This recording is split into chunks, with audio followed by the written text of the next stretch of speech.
நான் இன்றைக்கு நம்முடைய தியானத்திற்காக இயேசு கிறிஸ்து பேதுருவை 4 இடங்களில் சீமோனே என்று அழைத்தார். அதை பற்றி நான் பேச விரும்புகிறேன்.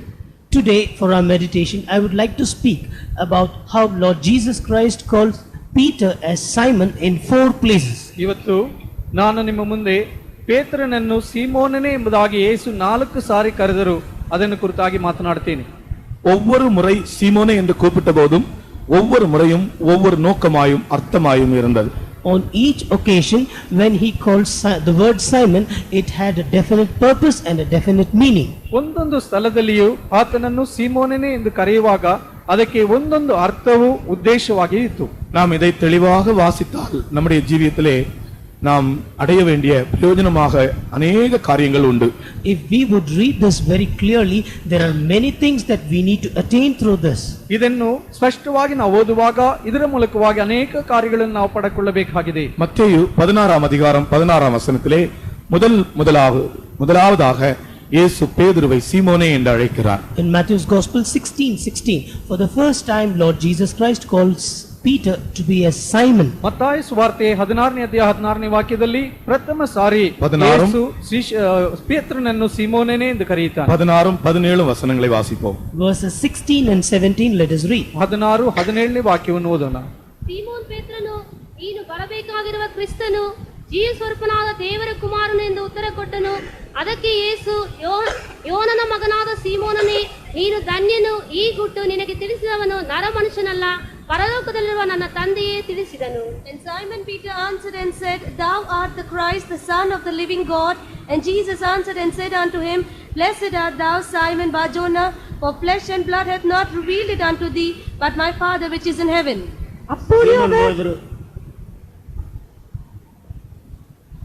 நீங்கள் என்னை யார் என்று சொல்கிறீர்கள் என்று கேட்டார். சீமோன் பேதுரு பிரதியுத்தரமாக, நீ ஜீவனுள்ள தேவனுடைய குமாரனாகிய கிறிஸ்து என்றார். கீழே 17. இயேசு அவனை நோக்கி, யோனாவின் குமாரனாகிய சீமோனே, நீ பாக்கியவான், மாம்சமும் இரத்தமும் இதை உனக்கு வெளிப்படுத்தவில்லை, பரலோகத்தில் இருக்கிற என் பிதா இதை உனக்கு வெளிப்படுத்தினார். ஆமென். சீமோனே நீ பாக்கியவான். Blessed art thou, O Simon. சீமோனனே நீನು ಧನ್ಯನು. இதுதான் முதல் முறை சீமோனே என்று கர்த்தர் அழைத்த சந்தர்ப்பம். This is the first occasion in which the Lord called him Simon. ಇದೇ ಪ್ರಥಮ ಬಾರಿಯಾಗಿ ಪೇತ್ರನನ್ನು ಸೀಮೋನೇ ಎಂಬುದಾಗಿ ಯೇಸು ಕರೆದಂತ ಸಂದರ್ಭ. சீமோனே நீ பாக்கியவான். Simon, blessed art thou. சீமோனனே நீ ಧನ್ಯನು. ஏன் அவனை சீமோனே நீ பாக்கியவான் என்று சொன்னார்? Why did he tell him, telling, Blessed art thou, Simon? சீமோனனே ನೀನು ಧನ್ಯನು ಎಂಬುದಾಗಿ ಏಕೆ ಹೇಳಿದನು? இயேசு தன்னுடைய சீஷர்களிடத்திலே ஒரு கேள்வி கேட்டார். Jesus asked a question unto his disciples. ಯೇಸು ತನ್ನ ಶಿಷ್ಯರ ಬಳಿಯಲ್ಲಿ ಒಂದು ಪ್ರಶ್ನೆಯನ್ನು ಕೇಳಿದನು. நீங்கள் என்னை யார் என்று சொல்லுகிறீர்கள்? Whom do you say that I am? ನೀವು ನನ್ನನ್ನು ಯಾರೆನ್ನುತ್ತೀರಿ? அந்த நாட்களிலே கர்த்தராகிய இயேசு கிறிஸ்துவை अनेகர் தேவகுமாரன் என்று விசுவாசிக்கவில்லை. During those days many people did not believe Lord Jesus Christ to be as the Son of God. ಆ ದಿನಗಳಲ್ಲಿ ಕರ್ತನಾದ ಯೇಸು ಕ್ರಿಸ್ತನನ್ನು ದೇವರ ಕುಮಾರನೆಂಬುದಾಗಿ ಅನೇಕರು ನಂಬಲಿಲ್ಲ. இயேசு கிறிஸ்து வெறும் தச்சனின் குமாரன் என்று எண்ணப்பட்டார். Jesus Christ was called to be as the carpenter's son. ಯೇಸು ಕ್ರಿಸ್ತನು ಒಂದು ಬಡಿಗನ ಮಗನೆಂಬುದಾಗಿಯೇ ಎಣಿಸಲ್ಪಟ್ಟನು. இயேசு தன்னுடைய சீஷர்களை அழைத்து கேட்கிறார், நீங்கள் என்னை யார் என்று சொல்லுகிறீர்கள் என்று கேட்டார். Jesus calls all his disciples and he asks them, Whom do you say that I am? ಯೇಸು ತನ್ನ ಶಿಷ್ಯರನ್ನೆಲ್ಲ ಕರೆದು ಕೇಳುತ್ತಾನೆ, ನಾನು ಯಾರೆನ್ನುತ್ತೀರಿ? அப்பொழுது சீமோன் பேதுரு கூறுகிறான், நீர் ஜீவனுள்ள தேவனுடைய குமாரனாகிய கிறிஸ்து.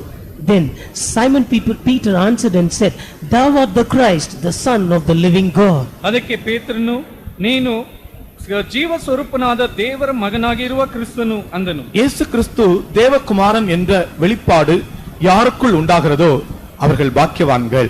Those who have the revelation that Jesus Christ is the Son of God, they are indeed to be as blessed. ಯೇಸು ಕ್ರಿಸ್ತನು ಜೀವ ಸ್ವರೂಪನಾದ ದೇವರ ಮಗನೆಂಬುದಾಗಿ ಯಾರಲ್ಲಿ ನಂಬಿಕೆ ಉಂಟಾಗುತ್ತದೋ ಅವರು ನಿಜವಾಗಿ ಧನ್ಯರು. யூதர்கள் மத்தியிலே இயேசு கிறிஸ்து தேவகுமாரன் என்ற விசுவாசம் இல்லை. அவர்கள் தேவனை விசுவாசித்தார்கள், ஆனால் இயேசுவை விசுவாசிக்கவில்லை. In the midst of the Jews, they did not believe Lord Jesus Christ to be as the Son of God. They believed God, but they did not believe Jesus to be as the Son of God. ಯೂದರ ಮಧ್ಯದಲ್ಲಿ ದೇವರನ್ನು ಅವರು ನಂಬಿದರು, ಆದರೆ ಯೇಸು ಕ್ರಿಸ್ತನನ್ನು ದೇವರ ಮಗನೆಂಬುದಾಗಿ ಅವರು ನಂಬಲಿಲ್ಲ. ஆகையால் தான் இயேசு சொல்கிறார், நீங்கள் தேவனிடத்தில் விசுவாசமா இருங்கள், என்னிடத்திலும் விசுவாசமா இருங்கள். அவர்கள் தேவனிடத்தில் விசுவாசமா இருந்தார்கள், ஆனால் இயேசுவை விசுவாசிக்கவில்லை. That is why Jesus says, believe in God and believe also in me, because they believed in God but they did not believe in Lord Jesus Christ. ಅದಕ್ಕಾಗಿ ಯೇಸು ಕ್ರಿಸ್ತನು ಹೇಳಿದನು, ನೀವು ದೇವರಲ್ಲಿಯೂ ನಂಬಿಕೆ ಇಡಿರಿ, ನನ್ನನ್ನು ನಂಬಿರಿ ಎಂದು ಹೇಳಿದನು. ಅವರು ದೇವರನ್ನು ನಂಬಿದರೆ ಹೊರತು ಯೇಸುವನ್ನು ನಂಬಲಿಲ್ಲ. உலகத்தில் இன்றைக்கு எத்தனையோ ஞானவான்கள் இயேசு கிறிஸ்துவை தேவன் என்று விசுவாசிக்கிறதில்லை, ஒரு புண்ணியவாளன் என்று சொல்லுகிறார்கள். In the world there are many wise men who are there, but yet they do not believe Lord Jesus Christ, but they say that he is a good, a charitable person. ಆ ಯೇಸು ಕ್ರಿಸ್ತನನ್ನು ಲೋಕದಲ್ಲಿ ಅನೇಕ ದೊಡ್ಡವರು ಅವರು ಯೇಸು ಕ್ರಿಸ್ತನು ಒಬ್ಬ ಒಳ್ಳೆ ಮನುಷ್ಯನು ಎಂದು ನೆನೆಸುತ್ತಾರೆ ಹೊರತು ದೇವರ ಮಗನೆಂಬುದಾಗಿ ಅವರು ನಂಬುವುದಿಲ್ಲ. ஜிடி நாயுடு என்று ஒரு ஆள் இருந்தார். G D Naidu. There was a person called G.D. Naidu. G.D. Naidu ಎಂಬಂತ ಒಬ್ಬರಿದ್ದರು. அவருடைய எக்ஸிபிஷன் நான் பார்த்திருக்கிறேன். I have seen his exhibition. ಅವರ ಎಕ್ಸಿಬಿಷನ್ ನಾನು ನೋಡಿದ್ದೇನೆ. என்னென்னமோ காரியங்கள்லாம் கண்டுபிடித்திருக்கிறார். He has found so many things. ಅನೇಕ ಕಾರ್ಯಗಳನ್ನು ಅವರು ಕಂಡುಹಿಡಿದಿದ್ದಾರೆ. ஆனால் இந்த ஜிடி நாயுடு தேவ விசுவாசம் இல்லாதவர். But this G.D. Naidu was the one who did not have faith in God. ಆದರೆ G.D. ನಾಯ್ಡು ಅವರು ದೇವರ ಮೇಲೆ ನಂಬಿಕೆ ಇಲ್ಲದವರು. ಇವரிடத்தில் சுவிசேஷம் அறிவிக்கும்படியாக ஒரு போதகர் விரும்பினார். A preacher desired in order to inform the gospel to him. ಅವರಿಗೆ ಹೋಗಿ ಸುವಾರ್ತೆಯನ್ನು ಬೋಧಿಸಬೇಕೆಂಬುದಾಗಿ ಒಂದು ಬೋಧಕನು ಇಷ್ಟಪಟ್ಟನು. ஆனால் அவரிடத்தில் அப்பாயின்மெಂಟ್ கிடைக்காது. But it was impossible to receive an appointment from him. ಅವರ ಬಳಿಯಲ್ಲಿ ಭೇಟಿ ಸಿಗಲು ಅವರಿಗೆ ಸಿಗುವುದೇ ಇಲ್ಲ. அப்பொழுது இந்த ஜிடி நாயுடு கீழே வேலை செய்த தங்கம்மா செரியன் என்று ஒரு அம்மா இருந்தார்கள். Therefore there was one mother called Thangamma Cherian who was working under this G.D. Naidu. ಈ G.D. ನಾಯ್ಡು ಕೆಳಗೆ ಒಂದು ಕೆಲಸ ಮಾಡುತ್ತಿದ್ದಂತ ಒಂದು ತಂಗಮ್ಮ ಚೆರಿಯನ್ ಎಂಬ ಆತಗೆ ಇದ್ದರು. அந்த அம்மாவுடைய இன்ஃப்ளூயன்ஸ்ல இந்த போதகர் ஜிடி நாயுடத்துல ஒரு அப்பாயின்மெண்ட் ஃபிக்ஸ் பண்ணார். Through the influence of that mother, this preacher he fixed up an appointment with this G.D. Naidu. ಈ ಅಮ್ಮನ ಮೂಲಕವಾಗಿ ಈ G.D. ನಾಯ್ಡು ಬಳಿಯಲ್ಲಿ ಭೇಟಿಯಾಗುವಂತದಾಗಿ ಒಂದು ಅಪಾಯಿಂಟ್ಮೆಂಟ್ ಅನ್ನು ಇವರು ಬೋಧಕರು ಹೊಂದಿಕೊಂಡರು. நான் உங்களை சந்திக்க விரும்புகிறேன், வரட்டுமா என்று கேட்டார். He said, I desire to meet you, can I come? ನಿಮ್ಮನ್ನು ಸಂದರ್ಶಿಸಲು ಬರುತ್ತೇನೆ, ಬರಲಾ ಎಂದು ಕೇಳಿದನು. அப்ப ஜிடி நாயுடு சொன்னார், நீங்கள் இன்ன டேட் வாருங்கள், காலையில பிரேக்ஃபாஸ்டுக்கு வாருங்கள், 9 மணிக்கு பிரேக்ஃபாஸ்டுக்கு வாருங்கள் என்று சொன்னார். So G.D. Naidu said that such and such time you can come, morning at 9 a.m. you can come during the breakfast time. ಆಗ G.D. ನಾಯ್ಡು ಹೇಳಿದರು, ಇಂಥ ದಿನದಲ್ಲಿ ನೀವು ಬನ್ನಿರಿ, ನೀವು ಬೆಳಿಗ್ಗೆ ನಾನು ಬ್ರೇಕ್ಫಾಸ್ಟ್ ಮಾಡುವಾಗ ಬನ್ನಿರಿ ಎಂಬುದಾಗಿ ಹೇಳಿದನು. ಈ பிரேக்ஃபாஸ்ட் என்று சொன்ன உடனே இந்த போதகருக்கு ரொம்ப சந்தேகமாக இருந்தது. As soon as it was mentioned to him as breakfast, this preacher was very doubtful. Breakfast ಎಂದು ಹೇಳಿದ ಕೂಡಲೇ ಈ ಬೋಧಕರಿಗೆ ತುಂಬಾ ಸಂದೇಹವಾಗಿತ್ತು. ஏன்னா இவர் பிரேக்ஃபாஸ்ட் கூப்பிட்டு என்னை ஏமாற்ற போறாரா, என்ன செய்ய போறார், என்ன பிரேக்ஃபாஸ்ட் தர போகிறார், இப்படி எல்லாம் பல கேள்விகள் எழும்பியது. Because lot of questions arose in him, calling for breakfast. Is he going to do something or is he going to give me something? So also many questions came into his mind. ಈ ಬೋಧಕರಲ್ಲಿ ನನ್ನನ್ನು breakfast ಗೆ ಆಹ್ವಾನಿಸಿದ್ದಾರೆ, ನಾನು ಹೋದರೆ ಅಲ್ಲಿ ಏನಾಗುತ್ತದೋ, ಏನನ್ನು ಕೊಡುತ್ತಾರೋ ಎಂಬುದಾಗೆಲ್ಲ ಇವರಿಗೆ ಒಂದು ಸಂದೇಹ ಉಂಟಾಯಿತು. ஏனென்றால் ஒருமுறை ஒரு மினிஸ்டரை சாப்பாட்டுக்கு கூப்பிட்டு அந்த மினிஸ்டர் சாப்பாட்டுக்கு வந்தார். சாப்பாட்டுக்கு உட்கார்ந்து போர் வைத்த சாப்பாடு என்ன தெரியுமா? பருத்தி கொட்டையை வேக வைத்து சாப்பாடாக கொண்டு வைத்தார். முன்னாலே பருத்தி கொட்டையை வேக வைத்து, cotton seed. Because a minister had come and he came for breakfast, and when he came for that he had cooked this cotton seeds and he had placed before him for breakfast, ಏಕೆಂದ್ರೆ சாப்பாடு for food. ಒಂದು minister ಆಹಾರ ಕರೆದಾಗ ಆತನಿಗೆ ಹತ್ತಿಯ ಬೀಜಗಳನ್ನು ಬೇಯಿಸಿ ಆತನ ಮುಂದೆ ಇಟ್ಟಿದ್ದರು. இதுபோல எனக்கு என்ன பருத்தி கட்ட கொடுக்க போறாரோ, எனக்கு நீ என்ன கொடுக்க போகிறாரோ என்று இவருக்கு சந்தேகமா இருந்தது. Likewise he was doubtful, what cotton seeds am I going to get, or what are the seed am I going to get? ಈ ರೀತಿಯಾಗಿ ನನಗೆ ಯಾವ ರೀತಿಯಾದ ಹತ್ತಿಯ ಬೀಜಗಳನ್ನು ಬೇಯಿಸಿ ನನಗೆ ಇಟ್ಟು ಬಿಡುತ್ತಾರೆ ಅಂತ ಸಂದೇಹವಿತ್ತು. இவர் போன போது நல்ல பிரேக்ஃபாஸ்ட் கொடுத்தார். When he went he was served with a good breakfast. ಇವರು ಹೋದಾಗ ಒಳ್ಳೆ ಆಹಾರವನ್ನು ಅವರಿಗೆ ಕೊಟ್ಟರು. சாப்பிட்டு கொண்டிருக்கும் போது இயேசு என்ற ஒரு வார்த்தை இவர் வாயிலே தொடங்கினார். அதை நிறுத்து என்று சொன்னார். While he was just eating, the moment he uttered the word Jesus, he said, just stop it. ಅದನ್ನು ತಿನ್ನುತ್ತಿರುವಾಗಲೇ ಯೇಸು ಎಂದು ಮಾತು ಹೇಳಿದ ಕೂಡಲೇ ನೀನು ನಿಲ್ಲಿಸು ಎಂಬುದಾಗಿ ಹೇಳಿದರು. நீ அதை பற்றி பேச உனக்கு இங்க இடமில்லை. You don't have any room to talk about that here. ಅದನ್ನು ಕುರಿತಾಗಿ ಇಲ್ಲಿ ಮಾತನಾಡಲು ನಿನಗೆ ಸ್ಥಳವಿಲ್ಲ.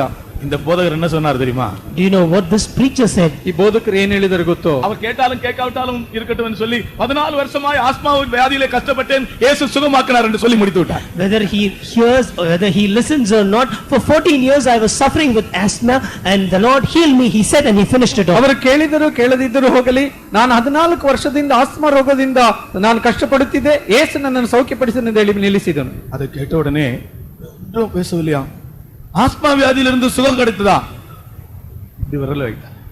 Soon after he heard that, he said, did you get healing from the sickness of asthma? And he kept his finger on his lips. ಅದಾದ ಮೇಲೆ ಏನು ಮಾತನಾಡಲಿಲ್ಲ. Asthma ರೋಗದಿಂದ ಸೌಖ್ಯ ಸಿಕ್ಕಿತು ಎಂಬುದಾಗಿ ತನ್ನ ಬಾಯ ಮೇಲೆ ಬೆರಳು. ஆனாலும் தங்கள் இருதய கடினத்தின் நிமித்தம் இயேசு கிறிஸ்துவை தேவன் என்று ஏற்றுக்கொள்ள அவர்கள் முன்வரவில்லை. Because of the hardening of their heart, they did not come forward in order to accept Lord Jesus Christ to be as God. ಆದರೂ ತಮ್ಮ ಹೃದಯದ ಕಠಿಣದ ನಿಮಿತ್ತವಾಗಿ ಯೇಸು ಕ್ರಿಸ್ತನ ದೇವರೆಂಬುದಾಗಿ ಅವರು ಸ್ವೀಕರಿಸಲು ಬರಲಿಲ್ಲ. என் சீஷர்களே, நீங்கள் என்ன யார் என்று சொல்லுகிறீர்கள்? My disciples, whom do you call me to be? ನನ್ನ ಶಿಷ್ಯರೇ, ನೀವು ನನ್ನನ್ನು ಯಾರೆಂದು ಹೇಳುತ್ತೀರಿ? என்னை யார் என்று சொல்லுகிறீர்கள்? Whom do you call me? ನನ್ನನ್ನು ಯಾರನ್ನುತ್ತೀರಿ? பேதுரு சொல்லுகிறார், நீர் ஜீவனுள்ள தேவனுடைய குமாரன். Peter says that thou art the son of the living God. ಪೇತ್ರನು ಹೇಳುತ್ತಾನೆ, ನೀನು ಜೀವ ಸ್ವರೂಪನಾದ ದೇವರ ಮಗನು. நீரே கிறிஸ்து. கிறிஸ்து என்றால் மேசியா. Thou art the Christ. Christ means Messiah. ನೀನೇ ಕ್ರಿಸ್ತನು. ಕ್ರಿಸ್ತನೆಂದರೆ ಮೇಸೆಯ. மேசியா என்றால் அபிஷேகம் பண்ணப்பட்டவர். Messiah means one who is anointed. ಮೇಸೆ ಎಂದರೆ ಅಭಿಷೇಕಿತನು. அபிஷேகம் பண்ணப்பட்டவரும் அபிஷேகம் பண்ணுகிறவரும். The one who is anointed and the one who is going to anoint. ಅಭಿಷೇಕಿಸಲ್ಪಟ್ಟವನು ಅಭಿಷೇಕ ಮಾಡುವವನಾಗಿದ್ದಾನೆ. இயேசு கிறிஸ்துவை அபிஷேகம் பண்ணப்பட்டவர் என்றும் அபிஷேகம் பண்ணுகிறவர் என்றும் எத்தனை பேர் விசுவாசிக்கிறீர்கள்? How many of you believe that Lord Jesus Christ is the one who was anointed and is the one who is anointing? ಯೇಸು ಕ್ರಿಸ್ತನನ್ನು ಅಭಿಷೇಕಿಸಲ್ಪಟ್ಟವನು ಅಭಿಷೇಕಿಸುವವನು ಎಂಬುದಾಗಿ ಎಷ್ಟು ಮಂದಿ ನಂಬುತ್ತೀರಿ? ஹல்லேலூயா, ஹல்லேலூயா. நீங்கள் பாக்கியவான்கள். You are blessed. ನೀವು ಧನ್ಯರು. மாம்சமும் இரத்தமும் இதை உனக்கு வெளிப்படுத்தவில்லை. Flesh and blood did not reveal this to you. ಜಡ ರಕ್ತಗಳು ಇದನ್ನು ನಿನಗೆ ಪ್ರಕಟಿಸಲಿಲ್ಲ. மாம்சமும் இரத்தமும் வெளிப்படுத்துகிற ஒரு ஞானம் உண்டு. அந்த ஞானம் இயேசுவை அறியாது. There is a wisdom which reveals flesh and blood, and that knowledge and that wisdom does not know Jesus. ಜಡ ರಕ್ತಗಳು ಪ್ರಕಟಿಸುವಂತ ಒಂದು ಜ್ಞಾನವಿದೆ, ಆ ಜ್ಞಾನವು ಯೇಸುವನ್ನು ತಿಳಿಯದು. உலகத்தின் ஞானம் இன்றைக்கு வளர்ந்து உச்ச நிலையை எட்டி இருக்கிறது. The wisdom of the world has grown up and it has gone to the pinnacle. ಲೋಕದ ಜ್ಞಾನವು ಇವತ್ತು ಬೆಳೆದು ಅದು ಒಂದು ಉತ್ತರ ತುದಿಗೆ ಬಂದಿದೆ. அது மாம்சமும் இரத்தமும் வெளிப்படுத்துகிற ஞானம். It is the wisdom which is revealed by flesh and blood. ಅದು ಜಡ ರಕ್ತಗಳು ಪ್ರಕಟಿಸುವಂತ அந்த ಜ್ಞಾನ. இரத்தம் இயேசுவை அறியவே இல்லை. That blood, அந்த அறிவு இயேசுவை வெளிப்படுத்துவதே இல்லை. that wisdom does not reveal Lord Jesus Christ. ಆ ಜ್ಞಾನವು ಯೇಸುವನ್ನು ಪ್ರಕಟಿಸಲೇ ಇಲ್ಲ.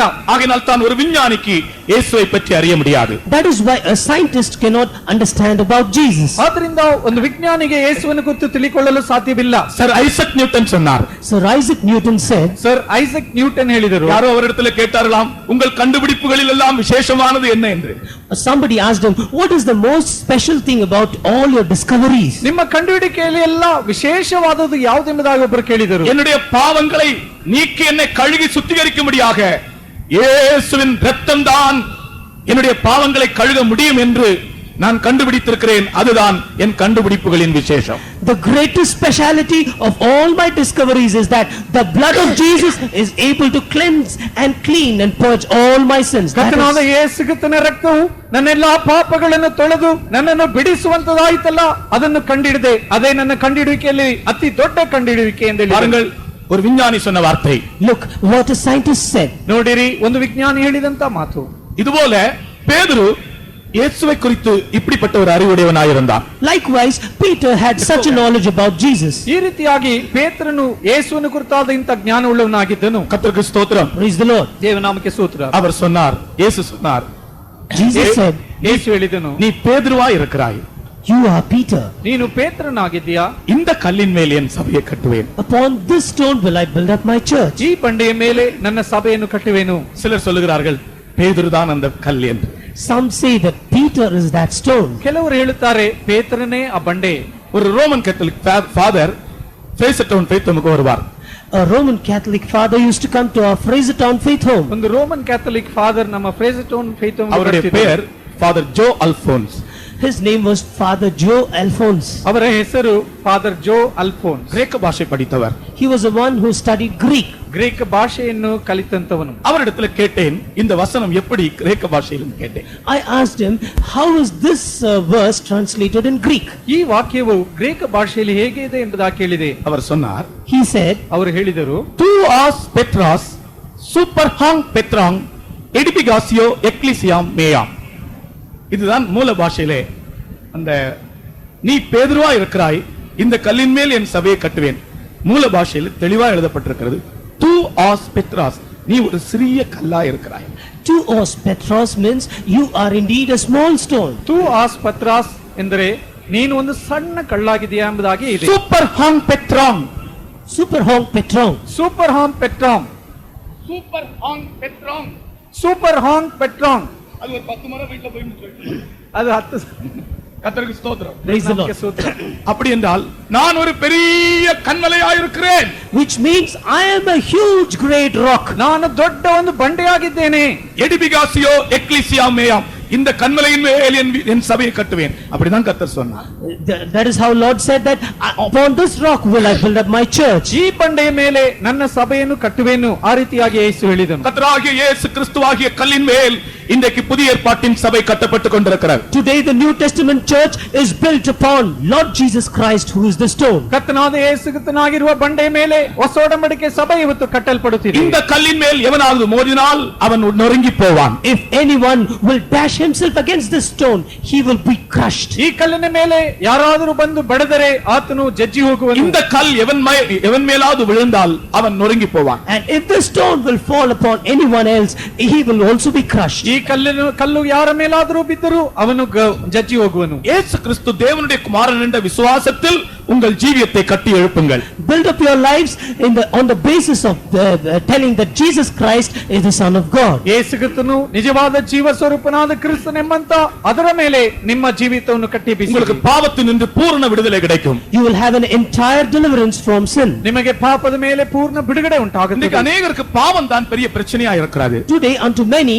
sin is indeed the greatest problem. ಇವತ್ತು ಅನೇಕರಿಗೆ ಪಾಪವೇ ದೊಡ್ಡ இயேசு ಸಮಸ್ಯೆಯಾಗಿದೆ. கிறிஸ்து தேவனுடைய குமாரன் என்று நீ விசுவாசித்தால் உன் பாவத்திலிருந்து விடுதலை அடைவாய், நீ பாக்கியவானாய் மாறுவாய். If you will believe that Lord Jesus Christ is the true Son of God, you will be delivered from sin and you are indeed blessed. ಯೇಸು ಕ್ರಿಸ್ತನು ಜೀವ ಸ್ವರೂಪನಾದ ದೇವರೆಂಬುದಾಗಿ ನೀನು ನಂಬುವುದಾದ್ರೆ ನಿನ್ನ ಪಾಪದಿಂದ ಬಿಡಿಸಲ್ಪಟ್ಟು ನೀನು ಧನ್ಯವಂತನಾಗಿರುವಿ. மீன் பிடித்துக் கொண்டிருந்த பேதுரு இந்த அறிவுடையவனாய் இருந்தபடியால் அவன் பாக்கியவான் என்று சொல்லப்பட்டான். Because Peter was a fisherman, and since he had this knowledge, he was indeed called to be blessed. ಪೇತ್ರನು ಒಂದು ಬೆಸ್ತನಾಗಿದ್ದರು, ಇಂಥ ಜ್ಞಾನವುಳ್ಳವನಾಗಿದ್ದರಿಂದ ಆತನು ಭಾಗ್ಯವಂತನೆಂಬುದಾದ ಸ್ಥಿತಿಗೆ ಬಂದ. இயேசு கிறிஸ்துவை தேவன் என்று விசுவாசிக்கிறவர்கள் எல்லாரும் உங்களுடைய கரங்களை உயர்த்தி கொஞ்ச நேரம் ஸ்தோத்திரம் பண்ணுவோமா? All who believe இப்பொழுது நீங்கள் ஸ்தோத்திரம் பண்ணும்போது உங்களுக்கு ஒரு ஜெயம் கிடைக்கிறது. Hallelujah. All who believe that Lord Jesus Christ is the true Hallelujah. God, lift up your hands and praise God. You will receive the victory. ಅವರು ಒಂದು ಸ್ತೋತ್ರ ಮಾಡಿರಿ. Hallelujah. Hallelujah. Hallelujah. Hallelujah. Hallelujah. Hallelujah. Hallelujah. Hallelujah. Hallelujah. Hallelujah. உங்களுக்கு கஷ்டம் வரும்போது இது நீங்க சொல்லுங்க இந்த வார்த்தையை.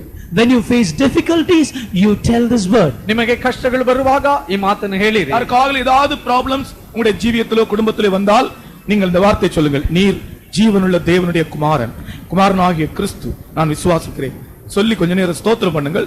உங்களுடைய பிரச்சனையிலிருந்து விடுதலை. If there is anyone of you who have problems in your house, you tell this verse telling that thou art the Christ, the Son of the living God, and I believe certainly you will receive deliverance from your problem. ನಿಮಗೆ ಯಾರಿಗಾದರೂ ಸಮಸ್ಯೆಗಳು ಬರುವಾಗ ನೀನು ಜೀವ ಸ್ವರೂಪನಾದ ದೇವರಾದ ಕ್ರಿಸ್ತನೆಂಬುದಾಗಿ ಅರಿಕೆ ಮಾಡಿರಿ, ಆಗ ನಿಮ್ಮ ಸಮಸ್ಯೆಗಳಿಂದ ನಿಮಗೆ ಬಿಡುಗಡೆ ಆಗುತ್ತದೆ. பிள்ளைகள் உங்களுக்கு படிக்கிறதுக்கு கஷ்டமா இருக்கா? யாருக்காவது பள்ளிக்கூடத்துல படிக்க முடியலையா? உங்களுக்கு படித்தால் ஞாபக சக்தி இல்லையா? நீங்கள் படிக்கிறதுக்கு பாட புஸ்தகத்தை எடுக்கும்போது நீ ஜீவனுள்ள தேவனுடைய குமாரனாகிய கிறிஸ்து என்று நான் விசுவாசிக்கிறேன் என்று சொல்லிவிட்டு நீங்கள் பாட புஸ்தகத்தை வாசிங்க. Children, if you have difficulty in studying, if you have memory problem, you take your books and say, I believe that thou art the Christ, the Son of the living God, and then you start studying, you see that the Lord will give you a special grace. ವಿದ್ಯೆ ಇಲ್ಲವೋ, ಓದಲು ಸಾಧ್ಯವಿಲ್ಲವೋ, ಜ್ಞಾಪಕ ಶಕ್ತಿ ಇಲ್ಲವೋ, ನೀವು ನಿಮ್ಮ ಪಾಠ ಪುಸ್ತಕ ತೆಗೆದುಕೊಳ್ಳುವಾಗ ಈ ರೀತಿಯಾಗಿ ಹೇಳಿರಿ, ನೀನು ಜೀವ ಸ್ವರೂಪನಾದ ದೇವರಾದ ಕ್ರಿಸ್ತನೆಂಬುದಾಗಿ ನಾನು ನಂಬುತ್ತೇನೆ ಎಂದು ಹೇಳಿ ಓದಿರಿ, ಕರ್ತನು ಜ್ಞಾನವನ್ನು ಕೊಡುತ್ತಾನೆ. இரண்டாவது Secondly, ಎರಡನೇದಾಗಿ சீமோனே என்று அழைத்த இரண்டாவது சந்தர்ப்பம் the second occasion where he called him Simon. ಸೀಮೋನನೇ ಎಂದು ಕರೆದಂತ ಎರಡನೇ ಸಂದರ್ಭವು மார்க் 14ஆம் அதிகாரம் Mark chapter 14, ಮಾರ್ಕನು 14ನೇ ಅಧ್ಯಾಯ 37 38 வசனங்கள். verses 37 and 38. 37 38ನೇ ವಾಕ್ಯಗಳು. ನಿದ್ದೆ ಮಾಡುವುದನ್ನು ಕಂಡು ಪೇತ್ರನಿಗೆ, ಸೀಮೋನನೇ, ನಿದ್ದೆ ಮಾಡುತ್ತೀಯಾ? ಒಂದು ಗಳಿಗೆಯಾದರೂ ಎಚ್ಚರವಾಗಿರಲಾರೆಯಾ? ಶೋಧನೆಗೆ ಒಳಗಾಗದಂತೆ ಎಚ್ಚರವಾಗಿದ್ದು ಪ್ರಾರ್ಥಿಸಿರಿ. ಮನಸ್ಸು ಸಿದ್ಧವಾಗಿದೆ ಸರಿ, ಆದರೆ ದೇಹಕ್ಕೆ ಬಲ ಸಾಲದು ಎಂದು ಹೇಳಿದರು. போதும். இரண்டாவது இங்கே பாருங்கள், இரண்டாவது சீமோனே என்று அழைத்த இரண்டாம் சந்தர்ப்பம் எது தெரியுமா? இப்ப பாக்கியவான் வந்து உறங்க ஆரம்பித்து விட்டான். You know, the second occasion where he called Simon, this blessed man who was called Blessed Simon is now sleeping. ಈಗ ಎರಡನೇ ಸಾರಿ ಸೀಮೋನನೇ ಎಂದು ಕರೆದ ಸಂದರ್ಭವೆಂದರೆ, ಹೀಗೆ ಭಾಗ್ಯವಂತನಾಗಿದ್ದ ಸೀಮೋನನು ಈಗ ತೂಕಡಿಸುತ್ತಿದ್ದ. பரலோகத்தின் திறவுகோல் எல்லாம் வாங்கி வைத்து விட்டு இப்பொழுது தூங்க ஆரம்பித்து விட்டான். Having all the keys of heaven with him, now he is sleeping. ಪರಲೋಕದ ಬೀಗಿದ ಕೈಯೆಲ್ಲ ತೆಗೆದು ಕೈಯಲ್ಲಿಟ್ಟುಕೊಂಡು ಈಗ ನಿದ್ದೆ ಹೋಗುತ್ತಿದ್ದಾನೆ. கர்த்தருக்கு ஸ்தோத்திரம். Praise the Lord. ದೇವನಾಮಕ್ಕೆ ಸ್ತೋತ್ರ. கெத்செமனிலே வந்தபோது தன் சீஷர்கள் நித்திரை செய்வதை இயேசு கண்டார். When they came to Gethsemane, Jesus saw his disciples sleeping. ಗೆತ್ಸೆಮನೆಗೆ ಬಂದಾಗ ತನ್ನ ಶಿಷ್ಯರು ನಿದ್ದೆ ಹೋಗುವುದನ್ನು ಯೇಸು ಕಂಡರು. பேதுரு தான் senior. Peter was the senior. ಪೇತ್ರನೇ ಅಲ್ಲಿ ಹಿರಿಯನು. ஒரு வீட்டிலே எல்லாரும் தூங்குகிறார்கள் என்று வைத்துக் கொள்ளுங்கள். மற்றவர்களுடைய பெயரை சொல்லி கர்த்தர் கூப்பிட மாட்டார், சீனியர்களை தான் கூப்பிடுவார். நீ தூங்குகிறாயா என்று. ஜூனியர்களிடத்தில் கர்த்தர் கேட்க மாட்டார். சீனியர்கள் தூங்கக்கூடாது, ஜூனியர்கள் தூங்கினாலும் சீனியர்கள் தூங்கக்கூடாது. இந்த வசனத்திலிருந்து உங்களுக்கு சொல்லுகிறேன். Based on this verse, I tell you, in a house, supposing if everybody is sleeping, God is not going to ask account from a junior most, but God is going to ask the senior if you are sleeping. ಈ ವಾಕ್ಯದ ಪ್ರಕಾರವಾಗಿ ನಿಮಗಿಟ್ಟು ಹೇಳುತ್ತೇನೆ, ಒಂದು ಮನೆಯಲ್ಲಿ ಹಿರಿಯರು ಯಾರಿದ್ದಾರೋ ಅವರನ್ನೇ ಯೇಸು ಕರೆದು ಈ ರೀತಿಯಾಗಿ ಕೇಳುತ್ತಾನೆ, ಸಣ್ಣವರನ್ನಲ್ಲ, ಆ ಮನೆಯ ಹಿರಿಯರ ನಾಯಕರನ್ನೇ ಆತನು ಕೇಳುತ್ತಾನೆ. பேதுரு தான் நித்திரை செய்த 3 பேர்ல பெரியவர். So Peter was the senior of those who were sleeping, the 3 who were sleeping. ನಿದ್ದೆ ಮಾಡುತ್ತಿದ್ದ ಮೂವರಲ್ಲಿ ಪೇತ್ರನೇ ಹಿರಿಯನು. ஆனால் பேதுருடைய பெயரை சொல்லி கூப்பிட்டு சொல்லுகிறார், சீமோனே நீ நித்திரை செய்கிறாயா? But calling the name of Simon, he says, Simon, sleepest thou? ಆದರೆ ಪೇತ್ರನ ಹೆಸರನ್ನೇ ಯೇಸು ಕರೆದು, ಸೀಮೋನನೇ ನೀನು ನಿದ್ದೆ ಮಾಡುತ್ತಿದೆಯೋ? கெத்செமனேயின் ஆவி என்பது விழித்திருந்து ஜெபிக்கிற ஆவி. The spirit of Gethsemane is the spirit where you stay awake and you pray. ಗೆತ್ಸೆಮನೆಯ ಆತ್ಮವೆಂದರೆ ಎಚ್ಚರವಾಗಿದ್ದು ಪ್ರಾರ್ಥಿಸುವಂತಹ ಒಂದು ಆತ್ಮವು. இது சபை ஆராதனை ஆனபடினால் விசுவாசிகளுக்கு மாத்திரமல்ல, நான் புதிய ஆத்மாக்களுக்கு இதை ஒரு தூதாக சொல்லுகிறேன். எந்த மனிதனா இருந்தாலும் அவனுடைய வாழ்க்கையிலே விழித்திருந்து ஜெபிக்கிற ஒரு ஆவி தேவை. Since this is a morning service, worship service, I am telling both to the believers and to the newcomers, in any man's life, he needs a life of Gethsemane where he will watch and pray. ಇದು ಸಭೆ ಆರಾಧನೆ ಇರುವುದರಿಂದ ನಾನು ಸಭೆಯವರಿಗೆ ಮಾತ್ರವಲ್ಲ, ಹೊಸದಾಗಿ ಬಂದವರಿಗೂ ನಾನು ಹೇಳುತ್ತೇನೆ, ಒಬ್ಬ ಮನುಷ್ಯನ ಜೀವಿತದಲ್ಲಿ ಎಚ್ಚರವಾಗಿ ಪ್ರಾರ್ಥಿಸುವಂತ ಅನುಭವ ಯಾವಾಗಲೂ ಅವಶ್ಯವಾಗಿದೆ. ராக்காலங்களிலே ஜெபிக்கிற ஆவி எல்லாருக்கும் அவசியம். இந்த பிரசங்கத்தை கேட்கிற எல்லாருக்கும் அவசியம். During night times wherein you should pray, everyone needs this spirit of prayer.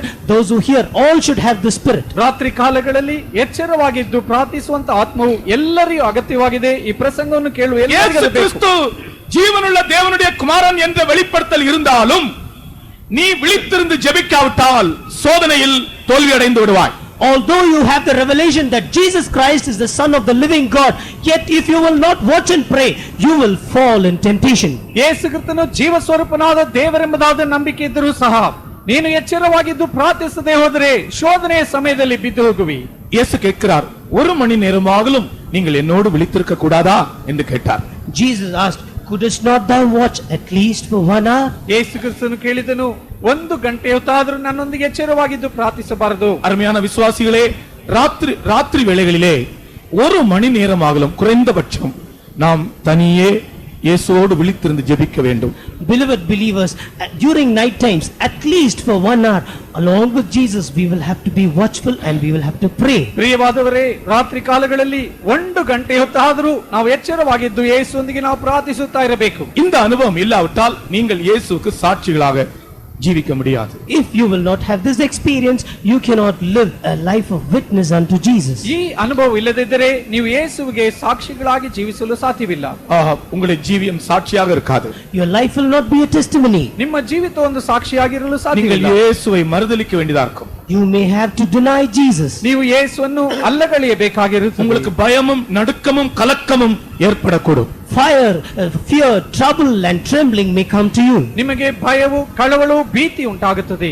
நமக்கு ஜெபிக்கும்படியான ஒரு ஆவியை, ராக்காலங்களிலே ஜெபிக்கும்படியான ஒரு ஆவியை கர்த்தர் நமக்கு தருகிறார். The Lord gives us a spirit wherein we can pray during night times. ರಾತ್ರಿ ಕಾಲಗಳಲ್ಲಿ ಎಚ್ಚರವಾಗಿದ್ದು ಪ್ರಾರ್ಥಿಸುವ ಆತ್ಮವನ್ನು ದೇವರು ನಮಗೆ நான் ಕೊಡುತ್ತಾನೆ. பிரதானமாய் சொல்லுகிற ஒரு புத்திமதி, உங்களுக்கு ராக்காலங்களிலே நீங்கள் விழித்திருந்து ஜெபியுங்கள்.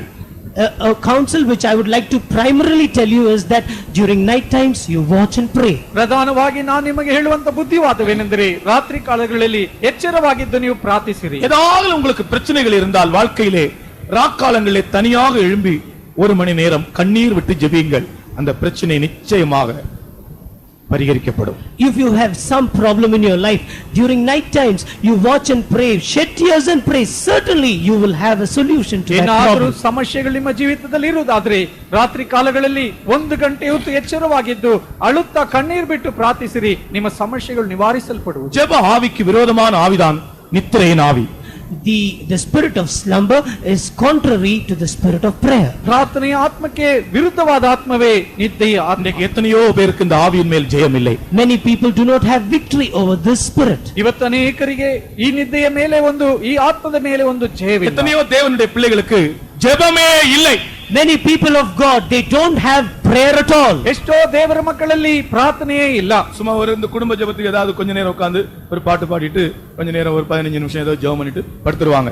இந்த ஜெபத்தினால நீ என்ன சாதிக்க முடியும்? In a family prayer, they will sing one song and they will pray and just within 15 minutes finish it off. What can you achieve by this prayer? ಏನೋ ಕುಟುಂಬ ಪ್ರಾರ್ಥನೆಗಳಲ್ಲಿ ಒಂದು ಹಾಡನ್ನು ಹಾಡಿ ಏನೋ ಒಂದು ಪ್ರಾರ್ಥನೆ ಮಾಡಿ ಮುಗಿಸುತ್ತಾರೆ. ಇದರಿಂದ ನೀನು ಯಾವುದನ್ನು ನೀನು ಹೊಂದಿಕೊಳ್ಳಲು ಸಾಧ್ಯ? கர்த்தர் சமூகத்திலே நீ பெற்றுக்கொள்ள வேண்டிய ஏதாகிலும் இந்த ஜெபத்தினால் நீ பெற்றுக்கொள்ள முடியுமா?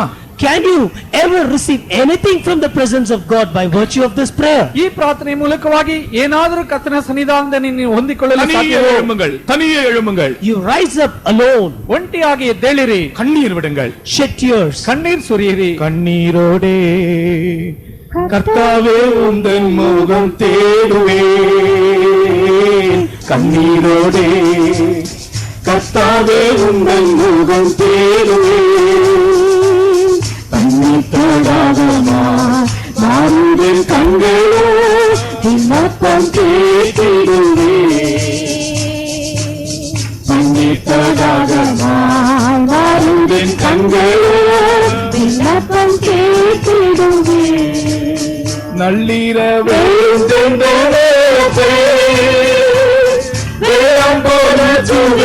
பாது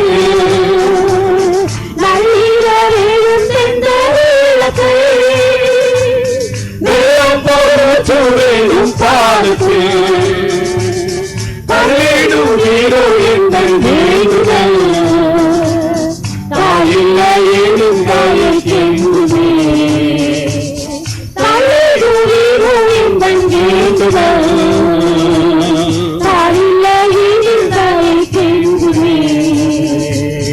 கண்ணீரோடே கர்த்தாவே உங்கள் முகம் தேடுவே, கண்ணீரோடே கர்த்தாவே உங்கள் முகம் தேடுவே, தன்னை படாதமா மாறுடன் கண்களோ விண்ணப்பம் கேட்டிடுமே. கண்ணீர் தடாகமா மாறுடன் கண்களோ விண்ணப்பம் கேட்டிடுமே. கெத்செமனேயின் ஆவி ஜெப ஆவி. The spirit of Gethsemane is the spirit of prayer. ಗೆತ್ಸೆಮನೆಯ ಆತ್ಮವು ಪ್ರಾರ್ಥನೆಯ ಆತ್ಮ. நித்திரையின் ஆவி அல்ல. It is not the spirit of slumber. ಅದು ನಿದ್ದೆಯ ಆತ್ಮವಲ್ಲ. பேதுரு ஜெபிக்க வேண்டிய இடத்திலே நித்திரை செய்தான். Peter, in the place where he had to pray, was sleeping. ಪೇತ್ರನು ಪ್ರಾರ್ಥಿಸಬೇಕಾದ ಸಂದರ್ಭದಲ್ಲಿ ಆತ ನಿದ್ದೆ ಮಾಡುತ್ತಿದ್ದನು. பாக்கியவான் என்று அழைக்கப்பட்டவன் இப்பொழுது ஆண்டவர் சொல்லுகிறார், பேதுருவே நீ நித்திரை செய்கிறாயா, எழும்பி ஜெபம் பண்ணு, மாம்சம் பலவீனமானது.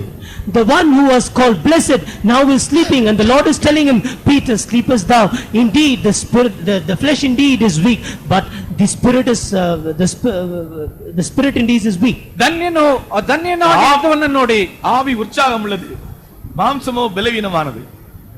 The flesh is weak and the spirit indeed is Emmanuel confuse ஆயிட்டார். ಧನ್ಯನೇ ಎಂದು ಹೇಳಲ್ಪಟ್ಟ ಆತನನ್ನು ಈಗ ಯೇಸು ಹೇಳುತ್ತಾನೆ, ನೀನು ಎದ್ದು ಎಚ್ಚರವಾಗಿದ್ದು நான் ಪ್ರಾರ್ಥಿಸು. நினைக்கிறேன் நேற்று ராத்திரி அவர் ஜெபிக்கவே இல்லை போல இருக்கு.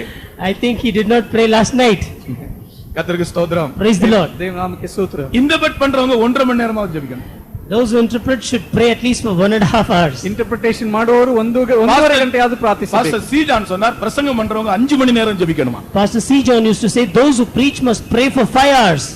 ಪ್ರಸಂಗ ಮಾಡುವವರು 5 ಗಂಟೆ ಹೊತ್ತು ಪ್ರಾರ್ಥಿಸಬೇಕೆಂಬುದಾಗಿ ಪಾಸ್ಟರ್ ಸಿ ಜಾನ್ ಹೇಳಿದರು. சபை ஆராதனையில பிரசங்கம் பண்ணும் முன்னதாக 5 மணிக்குள் ஜெபிக்க வேண்டும் என்று சொல்லியிருக்கிறார். Before preaching in the Sunday morning service, at least for 5 hours you will have to pray. ಸಭೆ ಆರಾಧನೆಯಲ್ಲಿ ನೀವು ಪ್ರಸಂಗ ಮಾಡುವುದಕ್ಕೆ ಮೊದಲು 5 ಗಂಟೆ ಹೊತ್ತು ಪ್ರಾರ್ಥಿಸಬೇಕು. அநேகருடைய ஜெப ஆவியை பிசாசு இந்த நாட்களிலே அழித்துக் கொண்டிருக்கிறான்.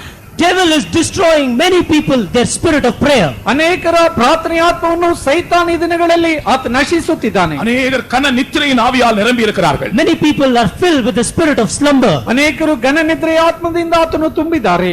எத்தனை பேருக்கு கன நித்திரையின் ஆவி இருக்கு?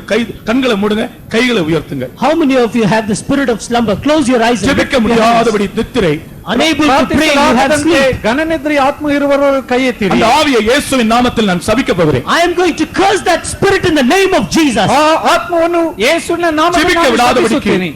ஜெபிக்க விடாதபடிக்கு நித்திரையின் ஆவி, The spirit of slumber which is unable to letting you not to pray. ಪ್ರಾರ್ಥಿಸಲಾರದಂತೆ ನಿದ್ದೆಯ ಆತ್ಮವು இயேசுவின் நாமத்தில் ஜெயம் பெறுங்கள். எல்லாரும் In the name of Jesus, receive victory. ಯೇಸುವಿನ ಹೆಸರಿನಲ್ಲಿ ನೀವು ಜಯಗೊಳ್ಳಿರಿ. ஜெப ஆவிக்கு விரோதமான கன நித்திரையின் ஆவி சபிக்கப்படுவதாக இயேசுவின் நாமத்தினாலே. May the spirit of slumber be cursed in the name of Jesus. Hallelujah, hallelujah, ಪ್ರಾರ್ಥನೆಯ ಆತ್ಮದ hallelujah, hallelujah, hallelujah.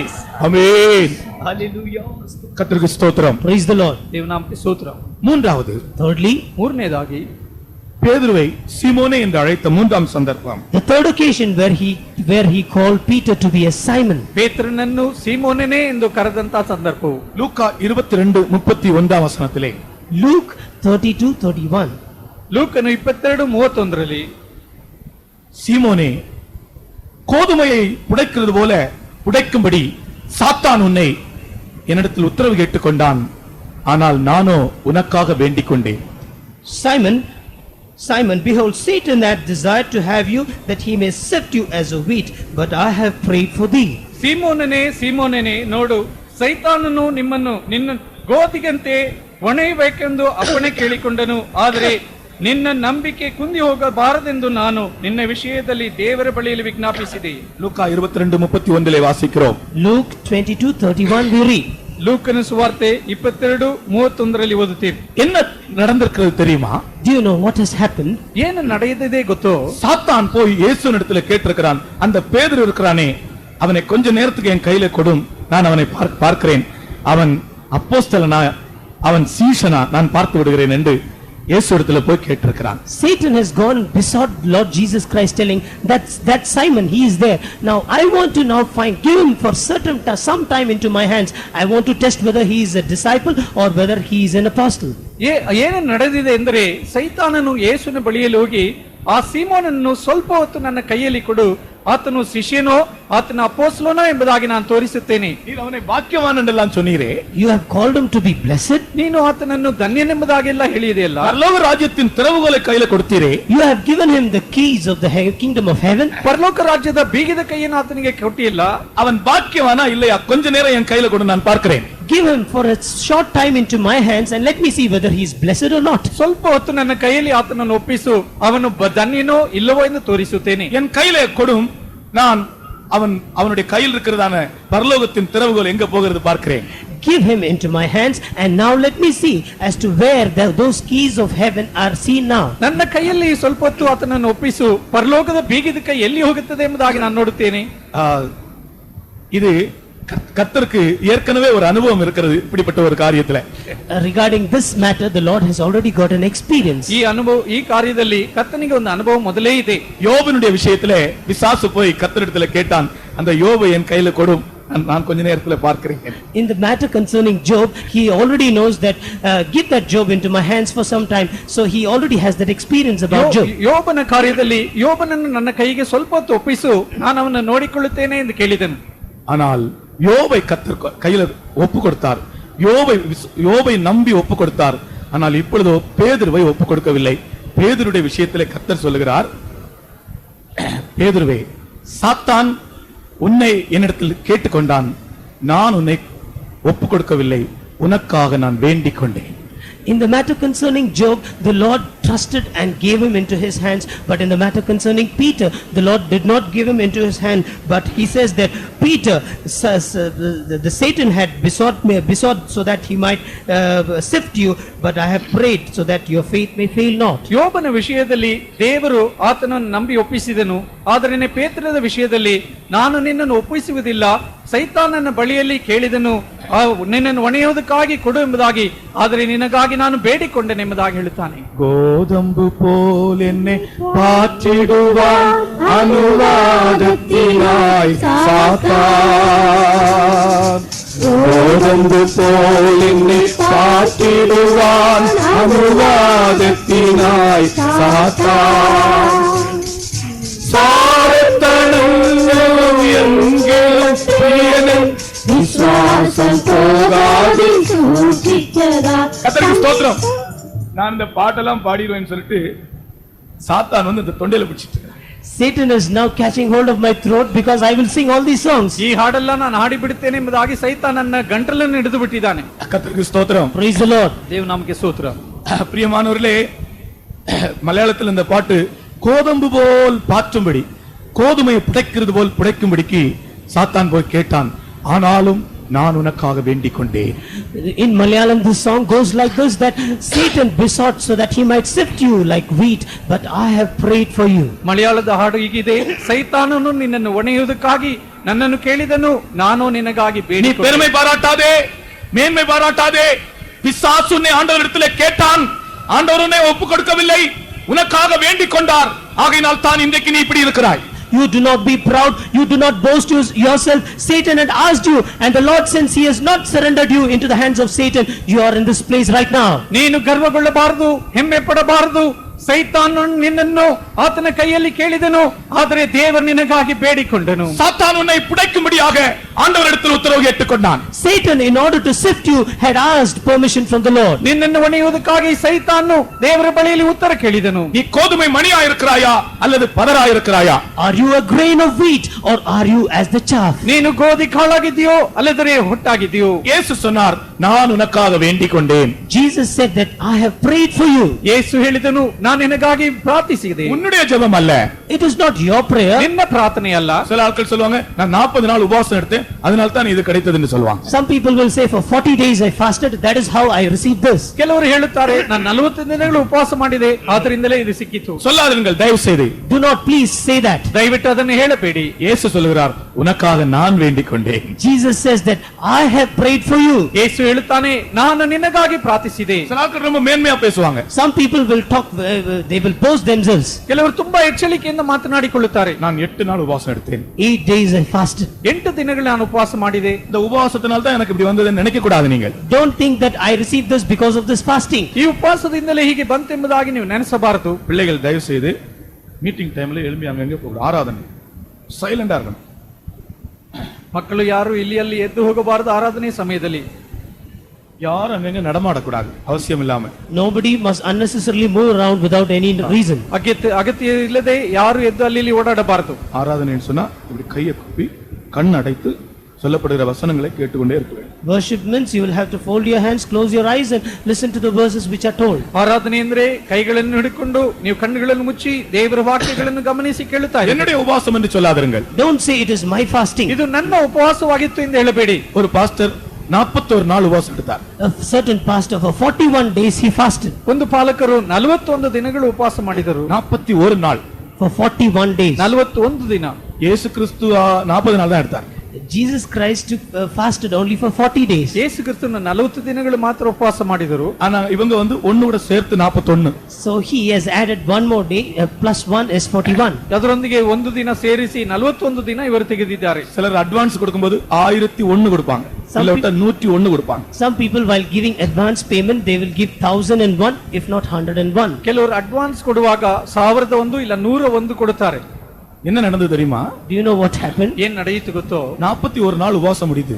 After finishing his fasting for 41 days, 41 ದಿನ ಉಪವಾಸ ಮುಗಿಯಿತು. பாஸ்டருக்கு கஞ்சி கொடுத்தாங்க. they gave kanji to the pastor. ಪಾಸ್ಟರ್ಗೆ ಗಂಜಿಯನ್ನು ಕೊಟ್ಟರು. கஞ்சில உப்பு இல்ல. There is no salt in the kanji. ಗಂಜಿಯಲ್ಲಿ ಉಪ್ಪಿರಲಿಲ್ಲ. பயங்கர கோவம் வந்துச்சு. Terribly angry. ಭಯಂಕರವಾದ ಕೋಪ ಬಂತು. இதுக்கு மேல நான் ஒன்று சொல்ல விரும்பவில்லை. Beyond this I would not like to tell anything. ಇದಾದ ಮೇಲೆ ನಾನು ಏನು ಹೇಳಲು ಇಷ್ಟಪಡಲಿಲ್ಲ. வெறும் மேன்மை பாராட்டத்துக்காக பெருமைக்காக உபவாசிக்காதிருங்கள். Just for the sake of pride and boasting, never fast. ಹೆಚ್ಚಳ ಪಡಕಲು ಅಲ್ಲದ್ರೆ ಹೆಮ್ಮೆ ಪಡುವುದಕ್ಕಾಗಿ ಉಪವಾಸ ಮಾಡಬೇಕು. உன்னுடைய உபவாசத்தினால் நீ என்ன செய்ய முடியும்? What can you do by your fasting? ನಿನ್ನ ಉಪವಾಸದಿಂದ ಏನು ಮಾಡಲು ಸಾಧ್ಯ? பேதுருவே, நான் உனக்காக வேண்டிக் கொண்டேன். இயேசு சொல்லுகிறார், நான் உனக்காக வேண்டிக் கொண்டேன். Peter, I have prayed for you. This is what Jesus said. ಪೇತ್ರನೇ, ನಿನಗಾಗಿ ನಾನು ವಿಜ್ಞಾಪಿಸಿದೆ ಎಂದು ಯೇಸು ಇದನ್ನೇ ಹೇಳುತ್ತಾನೆ. கோதம்பு போல் என்னை பாற்றிடுவான் அனுவாதத்தினாய் சாத்தான். கோதம்பு போல் என்னை பாற்றிடுவான் அனுவாதத்தினாய் சாத்தான். சாரத்தனமே எங்கள் தேவை விசுவாசம் போகாது சூசிக்கடா. தன்னை சாரத்தனமே விசுவாசம் போகாது சூசிக்கடா. ஹல்லேலூயா. ஹல்லேலூயா. நான் கேரளத்துல இந்த பாட்டு பாடி இருந்தேன்னா அவங்க எல்லாம் இப்ப பயங்கர ஜம்ப் பண்ணிருப்பாங்க. If I would sing this song in Kerala, people will just leap and dance. ಕೇರಳದಲ್ಲಿ ಈ ಹಾಡನ್ನು ಹಾಡಿದರೆ ಎಲ್ಲರೂ ಅವರೆಲ್ಲ ಕುಣಿದಾಡುತ್ತಿದ್ದರು. கர்த்தருக்கு ஸ்தோத்திரம். Praise the Lord. ದೇವನಾಮಕ್ಕೆ ಸ್ತೋತ್ರ. பிரியமானவர்களே, இயேசு நமக்காக வேண்டிக் கொண்டார். இப்பொழுதும் இயேசு நமக்காக பிதாவினுடைய வலது பார்சத்தில் வேண்டிக் கொண்டே இருக்கிறார். Beloved ones, Jesus prayed for us, and even now on the right hand of the Father he is interceding on our ಪ್ರಿಯರೇ, behalf. ಯೇಸು ನಮಗಾಗಿ ವಿಜ್ಞಾಪಿಸಿದ್ದಾನೆ. ಈಗಲೂ ಆತನು ತಂದೆಯ ಬಲಭಾಗದಲ್ಲಿದ್ದು ನಮಗಾಗಿ ವಿಜ್ಞಾಪಿಸಿದ್ದಾನೆ. ஆகையால் சாத்தான் உன்னை தொட முடியவில்லை. Hence Satan is unable to touch you. ಆದ್ದರಿಂದಲೇ ಸೈತಾನ್ ನಿಮ್ಮನ್ನು ಮುಟ್ಟಲಾಗಲಿಲ್ಲ. சாத்தான் உன்னை தொட முடியாது. Satan cannot touch you. ಸೈತಾನ್ ನಿನ್ನನ್ನು ಮುಟ್ಟಲು ಸಾಧ್ಯ. நீ பயப்படாதே.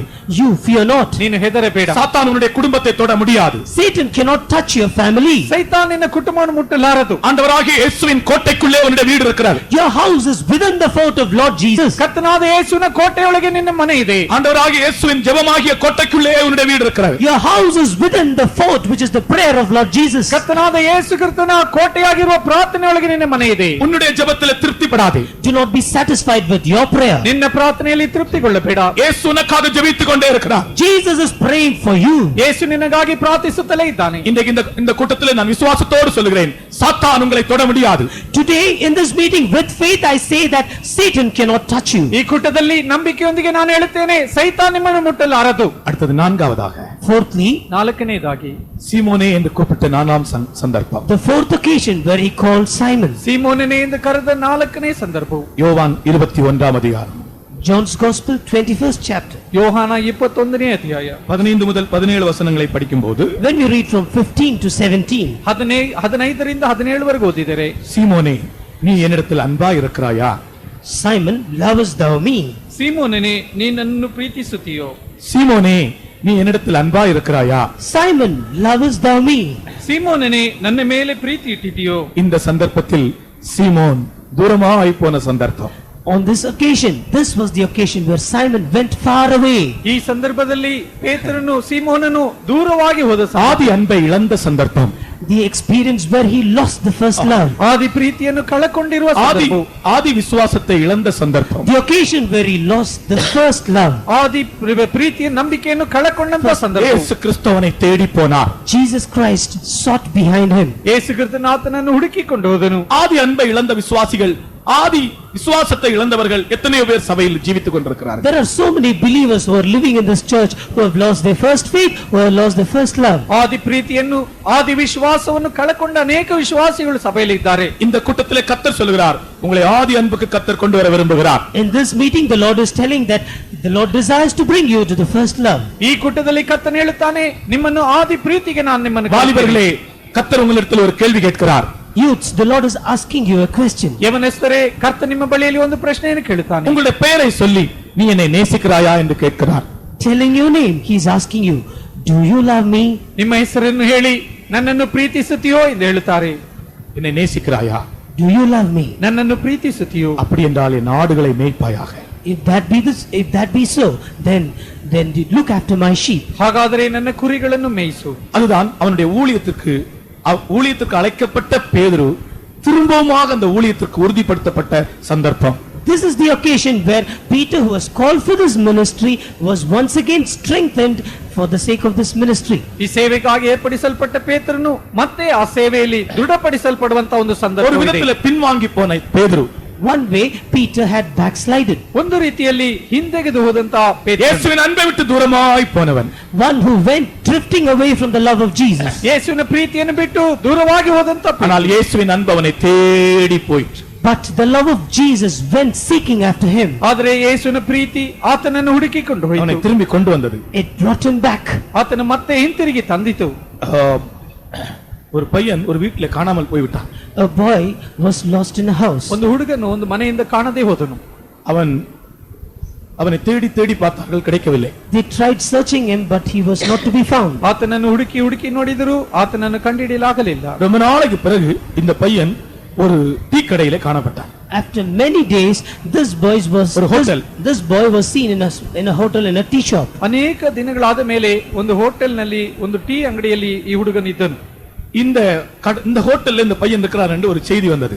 There was a news that this boy is seen in this particular hotel. ಇಂಥ ಹೋಟೆಲಲ್ಲಿ ಈ ಹುಡುಗನಿದ್ದಾನೆಂಬುದಾಗಿ ಸಂದೇಶ ಬಂತು. அங்க போனால் அந்த பையனுடைய நிலவரம், அந்த ஹோட்டல்லே அந்த அழுக்கு பாத்திரங்களை எச்சி பாத்திரங்களை எடுக்கிறதான வேலை.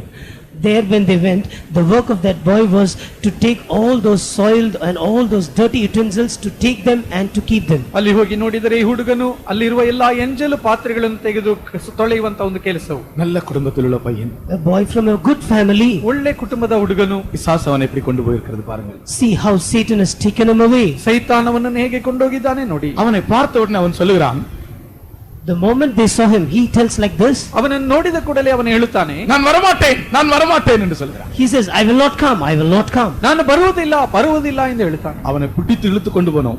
We caught hold of him, pulled him, dragged him. ಅವನನ್ನು ಹಿಡಿದು ಎಳೆಕೊಂಡು ಹೋದೆವು. அவனுடைய ட்ரவுசர் எல்லாம் கிழிந்து போயிருக்கு. All him back in his house. ಅವನನ್ನು ಹೋಗಿ ಸ್ನಾನ ಮಾಡಿಸಿ ಬಟ್ಟೆಗಳನ್ನು ಕೊಟ್ಟು ಆತನ ಮನೆಗೆ ಸೇರಿಸಿದೆವು. இப்படிதான் பேதுருவையும் கூட கர்த்தர் கொண்டு போனார். This is how the Lord also took Peter. ಈ ರೀತಿಯಾಗಿ ಪೇತ್ರನನ್ನು ಸಹ ಕರ್ತನು ಕೊಂಡು ಹೋದನು. எத்தனையோ பேர் இந்த ராமூர்த்தி நகர் சபையில கூட எத்தனையோ பேர் ஒரு பின்மாற்ற ஆவியோடு தான் ஜீவிக்கிறார்கள். In this Ramurthy Nagar church also many people are living with a backslidden spirit. ಈ ರಾಮಮೂರ್ತಿ ನಗರ್ ಸಭೆಯಲ್ಲಿಯೂ ಅನೇಕರು ಹಿಂಜರಿಕೆ ಆತ್ಮದೊಂದಿಗೆ ಜೀವಿಸುತ್ತಿದ್ದಾರೆ. நான் அவர்களுக்கு சொல்லுகிறேன், நீங்கள் திரும்பி வாருங்கள். Unto them I say, come back. ಅವರಿಗೆ ನಾನು ಹೇಳುತ್ತೇನೆ, ನೀವು ಹಿಂತಿರುಗಿ ಬನ್ನಿರಿ. கர்த்தருடைய ஆலோசனையாய் சொல்லுகிறேன், திரும்பி வாருங்கள். As a counsel of God I tell you, come back. ಕರ್ತನ ಆಲೋಚನೆಯಾಗಿ ಹೇಳುತ್ತೇನೆ, ನೀವು ಹಿಂತಿರುಗಿ ಬನ್ನಿರಿ. நீ என்னை நேசிக்கிறாயா என்று கர்த்தர் கேட்கிறார். The Lord asks, lovest thou me? ನೀನು ನನ್ನನ್ನು ಪ್ರೀತಿಸುತ್ತೀಯೋ ಎಂದು ಕರ್ತನು ஒரு ಕೇಳುತ್ತಾನೆ. பின்மாற்றக்காரனிடத்தில் ஆண்டவர் கேட்கிற கேள்விதான், என்னை நீ நேசிக்கிறாயா? Unto a backslider, this is the question what the Lord asks, do you love me? ಒಂದು ಹಿಂಜರಿಕನ ಬಳಿಯಲ್ಲಿ ಯೇಸು ಕೇಳುವಂತ ಪ್ರಶ್ನೆ ಇದೆ, ನೀನು ನನ್ನನ್ನು ಪ್ರೀತಿಸುತ್ತೀಯೋ? நீ இயேசுவை நேசித்தால் ஒரு காலம் பின்வாங்கி போயிருக்க மாட்டாய். If you will love Jesus, certainly at no point of time you will backslide and go away. ನೀನು ಯೇಸುವನ್ನು ಪ್ರೀತಿಸಿರುವುದಾದ್ರೆ ಒಂದು ಕಾಲಕ್ಕೂ ನೀನು ಹಿಂದೆಗೆದು ಹೋಗುವುದಿಲ್ಲ. ஒரு ஆள் சபைக்கு விரோதமான ஏதாவது ஒரு காரியம் செய்தால் நீங்கள் அது மனப்பூர்வமாக ஒத்துக்கொள்ள வேண்டும். இது சபைக்கு விரோதமான, உபதேசத்துக்கு விரோதமான காரியம், ஐயோ இது நாங்கள் செய்தது தவறு, நாங்கள் தகுதியில்லை அப்படி நீங்கள் சொன்னால் நீங்கள் தேவனை விட்டு தூரமாய் போக மாட்டீர்கள். If somebody does something against the order or against the discipline of the church, you acknowledge, accept it and tell, oh, I have done this against the doctrine of the church. You accept and you will not go astray from the Lord. ಸಭೆಗೆ ವಿರುದ್ಧವಾದ ಕಾರ್ಯಗಳನ್ನು ಯಾರಾದರೂ ಮಾಡಿಬಿಟ್ಟರೆ ನಾನು ಅಯ್ಯೋ ಇಂಥ ಕಾರ್ಯವನ್ನು ಸಭೆಗೆ ವಿರುದ್ಧವಾಗಿ ಮಾಡಿಬಿಟ್ಟೆ ಎಂಬುದಾಗಿ ಪಶ್ಚಾತ್ತಾಪದೊಂದಿಗೆ ಹೇಳಿರಿ, ಹಾಗಾದ್ರೆ ನೀವು ದೇವರನ್ನು ಬಿಟ್ಟು ಅಗಲಿ ಹೋಗುವುದಿಲ್ಲ. இல்லாவிட்டால் உங்களுக்குள்ளே பின்மாற்றத்தின் ஆவி உண்டாகும். If not, the spirit of backsliding would get into you. ಅಲ್ಲದಿದ್ದರೆ ನಿಮ್ಮಲ್ಲಿ ಒಂದು ಹಿಂಜರಿಕೆ ಆತ್ಮ ಉಂಟಾಗುತ್ತದೆ. ஒரு பின்மாற்றக்காரன் ஒரு காலம் தன்னை தவறு என்று சொல்ல மாட்டான், தன்னுடைய தவறை ஒத்துக்கொள்ள மாட்டான். A backslider will never accept his fault to be as fault. ಹಿಂಜರಿಕನು ಎಂದಿಗೂ ತಾನು ತಪ್ಪು ಮಾಡಿದ್ದೇನೆ ಎಂಬುದಾಗಿ ತನ್ನ ತಪ್ಪನ್ನು ಒಪ್ಪಿಕೊಳ್ಳುವುದಿಲ್ಲ. அவனுக்குள்ள ஆதி அன்பு வரும்போது, When the first love comes into him, ಅವನಲ್ಲಿ ಆದಿ ಪ್ರೀತಿ ಬರುವಾಗ, கர்த்தாவே நான் உம்மை விட்டு தூரமாய் விட்டேனே என்று கதறுவான். Lord, I have gone astray from you, telling that he will weep. ಕರ್ತನೇ ನಾನು ನಿನ್ನನ್ನು ಬಿಟ್ಟು ದೂರ ಹೋಗಿದ್ದೇನಲ್ಲ ಎಂಬುದಾಗಿ ಪ್ರಲಾಪಿಸುತ್ತಾನೆ. நீங்கள் யாராகிலும் பின்மாற்றத்தின் நிலவரத்தில் இருந்தால் திரும்பி வாருங்கள், கர்த்தர் சொல்லுகிறார். If there is anyone among you who is in a backslidden state, come back. This is what God says. ನಿಮ್ಮಲ್ಲಿ ಯಾರಾದರೂ ಹಿಂಜರಿಕೆಯ ಸ್ಥಿತಿಯಲ್ಲಿ ಇರುವುದಾದ್ರೆ ನೀವು ಹಿಂದಿರುಗಿ ಬನ್ನಿರಿ ಎಂಬುದಾಗಿ ಕರ್ತನು உங்களுடைய ಹೇಳುತ್ತಾನೆ. பின்னிலைமை முன்னிலைமை விட கேடுள்ளதாகாதபடிக்கு நீங்கள் திரும்பி வாருங்கள். நீங்கள் ஆண்டவரை நேசிக்க தொடங்குங்கள். ஆதி அன்புக்கும் ஆதி விசுவாசத்துக்கும் திரும்பி வாருங்கள். கர்த்தர் உங்களை உயிர்ப்பிப்பார். So that your latter days may not be worse than your former. Come back, love the Lord. Certainly, come back to your first love. Hallelujah. Come back to your first faith. The Lord will certainly bless you. ನಿಮ್ಮ ಮೊದಲನೇ ಸ್ಥಿತಿಗಿಂತಲೂ ಹಿಂದಿನ ಸ್ಥಿತಿ ಪರಿತಾಪವಾಗದಂತೆ ನೀವು ಕರ್ತನನ್ನು ಪ್ರೀತಿಸಿ ಹಿಂತಿರುಗಿ ಬನ್ನಿರಿ, ನಿಮ್ಮ ಆದಿ ಪ್ರೀತಿಗೆ ಹಿಂತಿರುಗಿರಿ. நீங்கள் ஒரு காலம் கர்த்தருடைய வசனத்தோடோ சபையோடோ நீங்க சேலஞ்ச் பண்ணக்கூடாது. Never challenge with the word of God or with the church of God. ಕರ್ತನ ಸಭೆಯೊಂದಿಗೂ ಕರ್ತನ ವಾಕ್ಯದೊಂದಿಗೂ ನೀವು ಎಂದಿಗೂ ಸವಾಲು ಹಾಕಬಾರದು. கர்த்தாவே என்னுடைய வாழ்க்கையில் தவறு உண்டாகிவிட்டது. Lord, I have faltered in my life. ಕರ್ತನೇ ನನ್ನ ಜೀವಿತದಲ್ಲಿ ಒಂದು ತಪ್ಪಾಗಿದೆ. நீர் என்னை தூக்கி எடுக்க மாட்டீரா? Will you not lift me up and take me up? ನೀನು ನನ್ನನ್ನು ತೆಗೆದೆತ್ತುವುದಿಲ್ಲವೋ? நிச்சயமாய் கர்த்தர் உன்னை கைவிட மாட்டார். Surely the Lord will not forsake you. ನಿಜವಾಗಿಯೂ ಕರ್ತನ ನಿನ್ನನ್ನು ಕೈ ಬಿಡುವುದಿಲ್ಲ. நீங்கள் சபைக்கு விரோதமாகவோ உபதேசத்துக்கு விரோதமாக சேலஞ்ச் பண்ணால் அது உங்களுக்கு ஒரு பெரிய தீமையாக மாறும். Against the doctrine and against the church, if you will throw a challenge, that will turn out to be an evil to you. ಸಭೆಗೆ ವಿರುದ್ಧವಾಗಿಯೂ ನೀವು ಉಪದೇಶಕ್ಕೆ ವಿರುದ್ಧವಾಗಿಯೂ ಸವಾಲು ಹಾಕುವುದಾದ್ರೆ ಅದು ನಿಮಗೆ ವ್ಯಕ್ತಿತ್ವವಾಗುತ್ತದೆ. தவறு வந்தோடனே நல்லா அழுதுறணும். As soon as you commit a mistake, you should cry very well. ಆದ್ದರಿಂದ ಆ ತಪ್ಪಾದ ಕೂಡಲೇ ಚೆನ್ನಾಗಿ ಹತ್ತು ಬಿಡಬೇಕು. நீ அழுது கொண்டிருக்கும்போது கர்த்தர் உன்னை விட மாட்டார். When you are crying, the Lord will not leave you alone. ನೀನು ಅಳುತ್ತಿರುವಾಗ ಕರ್ತನ ನಿನ್ನನ್ನು ಬಿಡುವುದಿಲ್ಲ. நான் பின்வாங்கி போகாமலேயே இந்த இதயத்துக்குள்ளே நான் அழுது கொண்டிருந்த சந்தர்ப்பங்களை நினைக்கிறேன். I think about the occasions, even without backsliding, these occasions where I have been weeping in my heart. ನಾನು ಹಿಂದೆಗೆದು ಹೋಗದೆಯೇ ನನ್ನ ಹೃದಯದಲ್ಲಿ ನಾನು ಅಳುತ್ತಿದ್ದ ಸಂದರ್ಭಗಳನ್ನು ನಾನು ನೆನೆಸಿಕೊಳ್ಳುತ್ತೇನೆ. இந்த ஊழியத்துக்கு வந்த உடனே எனக்கு ட்ரைனிங் பீரியட்ல ட்ரைனிங் சென்டர்ல இருக்கவே முடியல. எனக்கு எப்படி ஆகலும் வீட்டுக்கு போனா போதும்னு ஆயிப்போச்சு. As soon as I came for this ministry, I was unable to continue in the training center. I just wanted to return back to my house. ಈ ಸೇವೆಗೆ ಬಂದ ಹೊಸದರಲ್ಲಿ ನಾನು ಮನೆಗೆ ಹೋಗಬೇಕೆಂಬಂತ ಒಂದು ಆಶೆಯಿಂದ ನಾನು ಈ ಸೇವೆಯಲ್ಲಿ ಇರಲಾಗದೆ ಅಳುತ್ತಾ ಇದ್ದೆ. நான் நேற்றை கூட சாட்சி சொன்னேன். Yesterday also I testified. ನಿನ್ನೆ ಸಹ ಒಂದು ಸಾಕ್ಷಿ ಹೇಳಿದೆ. 50 ரூபாய் கையில் இருந்திருந்தால் பெட்டி தூக்கிட்டு மதில் குதிச்சு போயிட்டு இருப்பேன் நான். If I had just 50 rupees in my hand, I would have just leapt over the wall and I would have taken my box and I would have ran away to my ನನ್ನ house. ಕೈಯಲ್ಲಿ 50 ರೂಪಾಯಿ ಇದ್ದಿದ್ರೆ ಗೋಡೆಯನ್ನು ಹಾರಿ ನಾನು ಮನೆಗೆ ಪಟ್ಟಿಗೆ ತೆಗೆದು ಹೋಗುತ್ತಿದ್ದೆ. நான் என்ன சொன்னேன், அழுதுட்டே இருந்தேன். I was just weeping continuously. ನಾನು ಎಡೆಬಿಡದೆ ಅಳುತ್ತಾ ಇದ್ದೆ. நான் அழுது கொண்டிருப்பதை அங்கிருந்த பெரிய பாஸ்டருக்கு கர்த்தர் தரிசனத்துல காண்பித்தார். In the vision, the Lord showed that chief pastor that I was crying in a vision. ನಾನು ಅಳುತ್ತಿದ್ದದನ್ನು ಅಲ್ಲಿದ್ದಂತ ಹಿರಿಯ ಪಾಸ್ಟರು ದರ್ಶನವಾಗಿ ಅದನ್ನು ನೋಡಿದರು. என்னை கூப்பிட்டார். He called me. ನನ್ನನ್ನು ಕರೆದರು.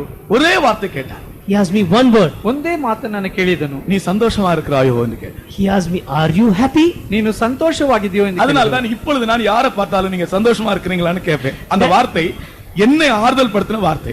That is why whomever I asked them, see them, I asked them, are you happy? That word really comforted me. That is why I asked. ಆದ್ದರಿಂದಲೇ ಇವಾಗ ಯಾರನ್ನು ನೋಡಿದರೂ ಸಂತೋಷವಾಗಿದ್ದೀರೋ ಎಂದು ಕೇಳುತ್ತೇನೆ, ಏಕೆಂದರೆ ಆ ವಾಕ್ಯ ನನ್ನನ್ನು ಆಧರಿಸಿತು. இந்த கேள்வி என்னுடைய வாழ்க்கையே மாற்றி விட்டது.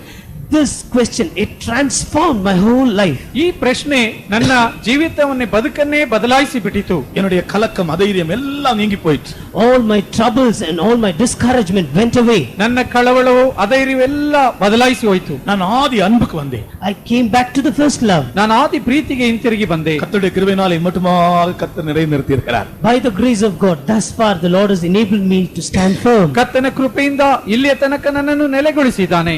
இன்னொரு ஊழியக்காரனுடைய சாட்சி உங்களுக்கு நான் சொல்லுகிறேன். I will tell you the testimony of another servant of God. ಇನ್ನೊಂದು ಸೇವಕರ ಸಾಕ್ಷಿ ನಾನು ಹೇಳುತ್ತೇನೆ. ஊழியம் கஷ்டமாக இருந்தது. The ministry was very difficult. ಸೇವೆ ಕಷ್ಟವಾಗಿತ್ತು. ட்ரைனிங் பீரியட்ல இருந்து ட்ரைனிங் சென்டர்ல இருந்து ஓடி விட வேண்டும் என்று நினைத்தார். he thought that he must run away from the training center. Training centre ಇಂದ ಹೇಗಾದ್ರೂ ಓಡಿ ಬಿಡಬೇಕೆಂಬುದಾಗಿ ನೆನೆಸಿದರು. யாருக்கும் தெரியாம ராத்திரி ஓடிடணும். Without anybody's knowledge, in the night I must slip away. ಯಾರಿಗೂ ಗೊತ್ತಿಲ್ಲದೆ ರಾತ್ರಿಯಲ್ಲಿ ನಾನು ಓಡಿ ಬಿಡಬೇಕು. யாருக்குமே சொல்லவில்லை. He did not tell anybody. ಯಾರಿಗೂ ಹೇಳಲಿಲ್ಲ. ஆனா அவருடைய க்ளோஸ் ஃப்ரெண்ட் ஒரு ஆளு இருந்தார். அவரிடத்துல மட்டும் சொன்னார், நான் இன்னைக்கு ராத்திரி வீட்டுக்கு போயிடுவேன். But he had a close friend. Only to him he said, tonight I am going to go back to my house. ತುಂಬಾ ಹತ್ತಿರದ ಒಂದು ಸ್ನೇಹಿತರಿದ್ದರು. ಅವರ ಹತ್ರ ಮಾತ್ರ ಇವತ್ತು ರಾತ್ರಿ ನಾನು ಮನೆಗೆ ಹೋಗಿ ಬಿಡುತ್ತೇನೆ ಎಂದರು. அப்ப அவன் சொன்னா, சரி போறதே போற, ராத்திரி போகாத, போலீஸ் பிடிச்சிரும், நீ காலையில போ. So he said that you're going, don't go in the night, police will catch you. So in the morning you can go away. ನೀನು ಹೇಗೋ ಹೋಗುತ್ತೀಯಾ, ರಾತ್ರಿಯಲ್ಲಿ ಹೋಗಬೇಡ, ಪೊಲೀಸ್ ಹಿಡಿತಾರೆ, ಹಗಲೊತ್ತಿನಲ್ಲಿ ಬೆಳಿಗ್ಗೆ ಹೋಗು. பெட்டியெல்லாம் ரெடி வச்சுட்டு தூங்கி. So he kept all the box ready and he was sleeping. ಪೆಟ್ಟಿಲ್ಲ ಸಿದ್ಧ ಮಾಡಿಬಿಟ್ಟು ಅವರು ನಿದ್ದೆ ಹೋಗುತ್ತಿದ್ದರು. தூங்கும்போது ஒரு தரிசனம். While sleeping he had a vision. ನಿದ್ದೆ ಹೋಗುತ್ತಿದ್ದಾಗ ಒಂದು ದರ್ಶನ, ಒಂದು He had a dream. ಕನಸು. அந்த சொப்பனத்துல அநேக ஊழியக்காரரோடு இவர் நிற்கிறார். In that dream he is standing with many servants of God. ಆ ಕನಸಿನಲ್ಲಿ ಅನೇಕ ಸೇವಕರೊಂದಿಗೆ ಇವರು ನಿಂತಿದ್ದಾರೆ. ஒரு தூதன் வந்து எல்லாருடைய கையிலும் ஒரு மர சிலுவை கொடுக்கிறார். An angel came and he gives a wooden cross into the hands of everybody. ಒಂದು ದೂತನು ಬಂದು ಎಲ್ಲರ ಕೈಯಲ್ಲಿಯೂ ಒಂದು ಮರದ ಶಿಲುಬೆಯನ್ನು ಕೊಡುತ್ತಾನೆ. வெயிட் உள்ள சிலுவை. All these crosses are heavy crosses. ತುಂಬಾ ಭಾರವಾಗಿರುವ ಶಿಲುಬೆ. சிலுவை கொடுத்த பிற்பாடு, After giving the cross, ಶಿಲುಬೆಯನ್ನು ಕೊಟ್ಟ ಮೇಲೆ எல்லாருடைய கையிலும் ஒரு கத்தி கொடுக்கிறார். he gives a sword into everyone's hand. ಎಲ್ಲರ ಕೈಯಲ್ಲಿ ಒಂದು ಕತ್ತಿಯನ್ನು ಸಹ ಕೊಡುತ್ತಾರೆ. இந்த கத்தி எதற்கு தெரியுமா? Do you know why this sword is given? ಈ ಕತ್ತಿ ಯಾವುದಕ್ಕಾಗಿ ಗೊತ್ತೋ? நீங்கள் நடந்து போக போக உங்களுக்கு இந்த சிலுவை பாரமாக இருந்தால்,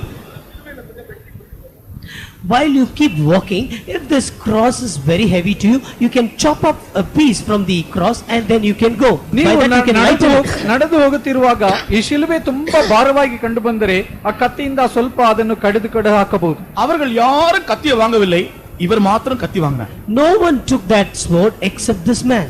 ಆ ಕತ್ತಿಯನ್ನು ಯಾರು ತೆಗೆದುಕೊಳ್ಳಲಿಲ್ಲ, ಇವರು ಮಾತ್ರ ಅದನ್ನು ತೆಗೆದುಕೊಂಡರು. எல்லாரும் நடக்கிறார்கள். Everyone is walking. ಎಲ್ಲರೂ ನಡೆಯುತ್ತಿದ್ದಾರೆ. நடக்க நடக்க இவருக்கு இந்த சிலுவை ரொம்ப பாரமாக தெரிந்தது. While he was walking and walking, this cross seemed to be very heavy to him. ನಡೆಯುತ್ತಾ ನಡೆಯುತ್ತಾ ಈ ಶಿಲುಬೆ ತುಂಬಾ ಭಾರವಾಗಿ ಇವರಿಗೆ ಕಂಡು எவ்வளவு ட்ரை பண்ணாலும் அவங்க முன்னால் போகிறாங்க, இவர் பின்னால போகிறார். The more he tries, they are all pressing forward, but he is lagging behind. ಎಷ್ಟು ಪ್ರಯತ್ನ ಪಟ್ಟರು ಅವರೆಲ್ಲ ಮುಂದುವರಿಯುತ್ತಿದ್ದಾರೆ, ಇವರು ಹಿಂದಾಗುತ್ತಿದ್ದಾರೆ. ரொம்ப முன்னால போயிட்டாங்க அவங்க. All of them, they went very much ahead of him. ಅವರೆಲ್ಲ ತುಂಬಾ ಮುಂದೆ ಹೋಗಿ ಬಿಟ್ಟಿದ್ದಾರೆ. உடனே தூதன் சொன்னது ஞாபகம் வந்தது. Immediately he was reminded of the thing what the angel said. ಕೂಡಲೇ ದೂತನು ಹೇಳಿದ ಜ್ಞಾಪಕ ಬಂತು.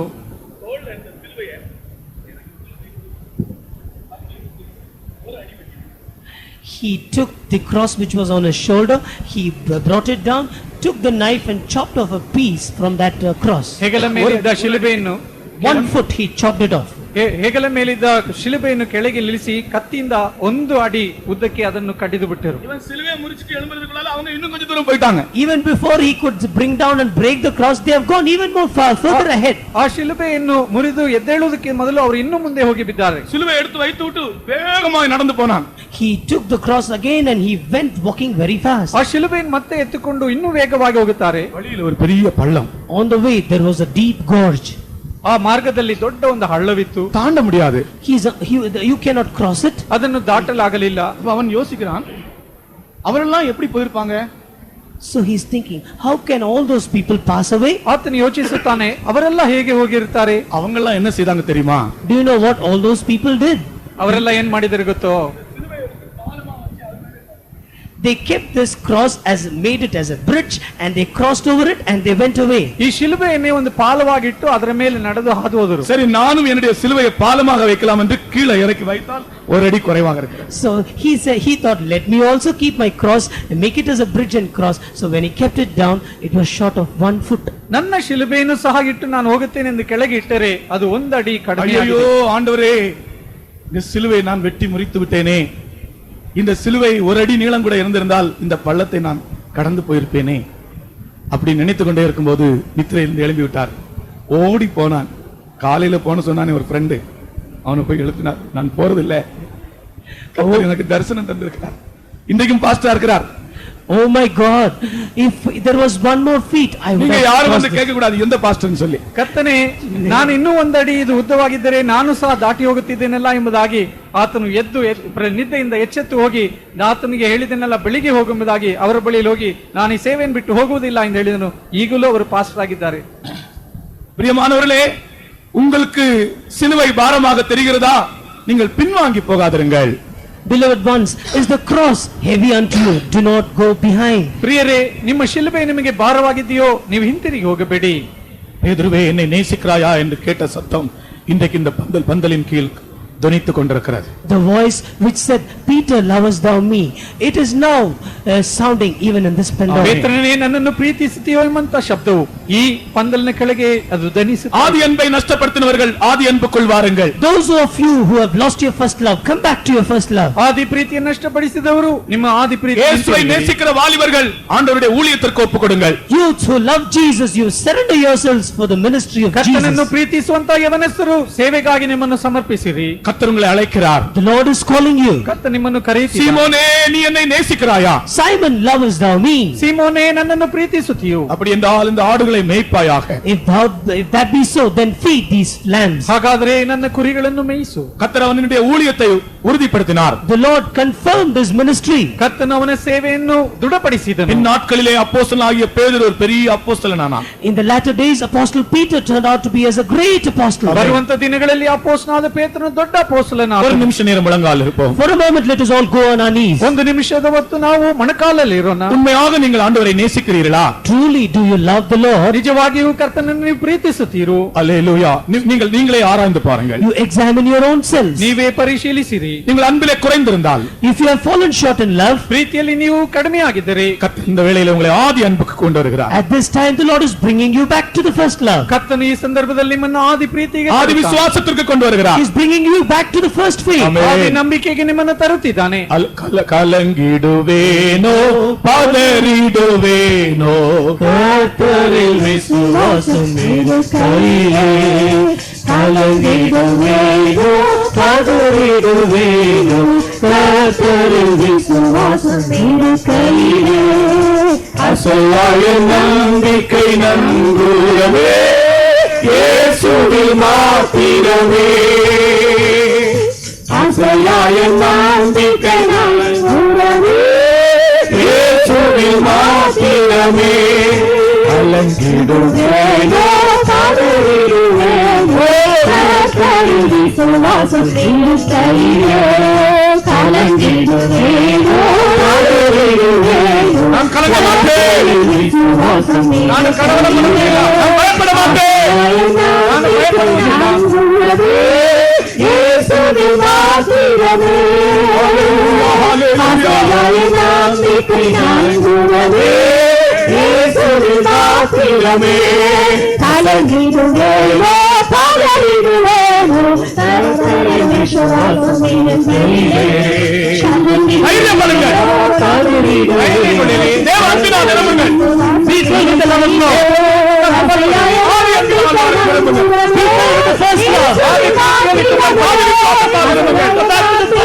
ஆதி விசுவாசத்தால் The Lord is renewing you. கர்த்தர் நம்மை நூதனப்படுத்தினானே. கர்த்தருடைய ஊழியத்திற்குரியவர்களே, ஊழியத்துக்கு ஒப்புக்கொடுங்கள். Oh, ye who are named for the ministry, surrender yourself to the ministry. ಕರ್ತನಿಗೆ ಸೇವೆಗೆ ಸಲ್ಲವಾದವರು ನೀವು ಕರ್ತನ ಸೇವೆಗೆ ಸಮರ್ಪಿಸಿರಿ. உன்னுடைய இருதயம் அன்பினால் நிரம்பும்போது இந்த உலகத்துக்குரிய காரியங்களை நீ வீசி எறிந்து விடுவாய். When your heart is filled with the love of God, you will throw away the things of this world. ನಿನ್ನ ಹೃದಯವು ದೇವರ ಪ್ರೀತಿಯಲ್ಲಿ ತುಂಬಲ್ಪಡುವಾಗ ಈ ಲೋಕದ ಕಾರ್ಯಗಳನ್ನು ತೆಗೆದೆಸೆದು ಬಿಡುವಿ. இந்த கன்வென்ஷன் உன்னை திரும்பி கொண்டு வருகிற convention. This convention is a convention which brings you back. ಈ ಕನ್ವೆನ್ಷನ್ ನಿನ್ನನ್ನು ಮತ್ತೆ ಹಿಂತಿರುಗಿ ತರುವಂತ ಒಂದು ಕನ್ವೆನ್ಷನ್. பேதுருவை தேடி போன இயேசுவின் அன்பு உன்னை தேடி வந்திருக்கிறது. The love of Jesus which went after Peter has come in search of you once again. ಪೇತ್ರನನ್ನು ಹುಡುಕಿಕೊಂಡು ಹೋದ ಪ್ರೀತಿ ದೇವರು ನಿನ್ನನ್ನು ಹುಡುಕಿಕೊಂಡು நீ ಬಂದಿದೆ. எத்தனையோ முறை பின்வாங்கி போனாய். Many times you went backsliding away. ಎಷ್ಟೋ ಸಾರಿ ನೀನು ಹಿಂದೆಗೆದು ಹೋದೆ. நீ உன்னுடைய பின்மாற்ற நிலைமை ஒத்துக்கொள். You acknowledge your backslidden state. ನಿನ್ನ ಹಿಂಜರಿಕೆಯ ಸ್ಥಿತಿಯನ್ನು ಒಪ್ಪಿಕೋ. ஆனா கர்த்தர் உன்னை நேசிக்கிறார். But the Lord loves you. ಆದರೆ ಕರ್ತನ ನಿನ್ನನ್ನು ಪ್ರೀತಿಸುತ್ತಾನೆ. திரும்பி வாருங்கள், திரும்பி வாருங்கள். Come back, turn back and come. ಹಿಂತಿರುಗಿ ಬನ್ನಿರಿ. கர்த்தரண்டை வாருங்கள். Come unto the Lord. ಕರ್ತನ ಬಳಿಯಲ್ಲಿ ಬನ್ನಿರಿ. இயேசுவுக்காக ஜீவிப்பேன் நான், என்ன வந்தாலும் அஞ்சிடினான் ஆவியின் சத்தம் கீழ்ப்படிவேன் இயேசுவுக்காக ஜீவிப்பினான் இயேசுவுக்காக ஜீவிப்பினான் என்ன வந்தாலும் அஞ்சிடினான் ஆவியின் சத்தம் கீழ்ப்படிவேன் இயேசுவுக்காக ஜீவிப்பினான் இயேசுவுக்காக ஜீவிப்பினான் என்ன வந்தாலும் அஞ்சிடினான் ஆவியின் சத்தம் கீழ்ப்படிவேன்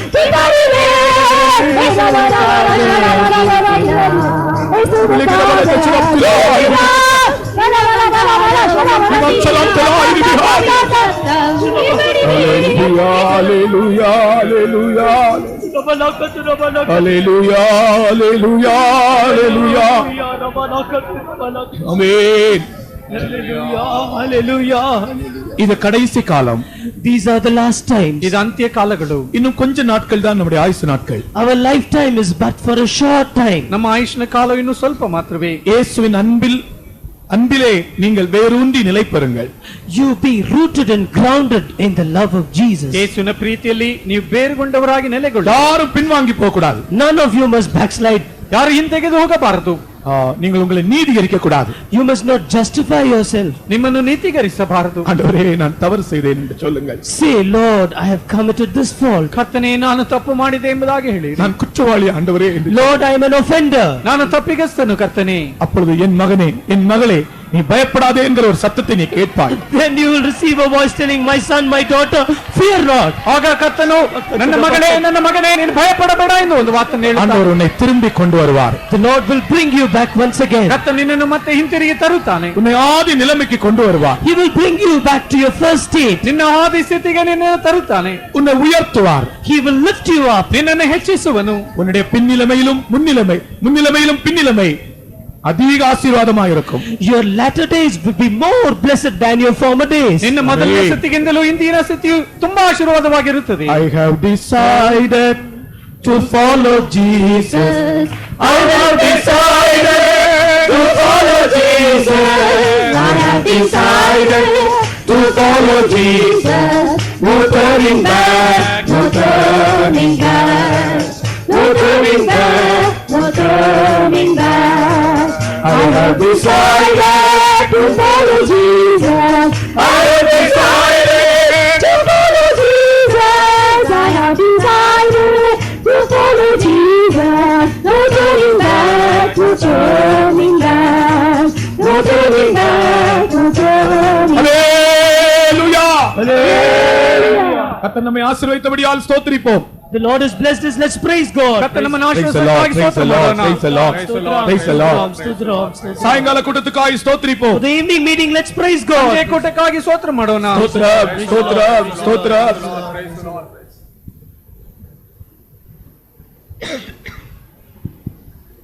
நல்ல பிதாவே உம்மை துதிக்கிறோம், சோதரிக்கிறோம்.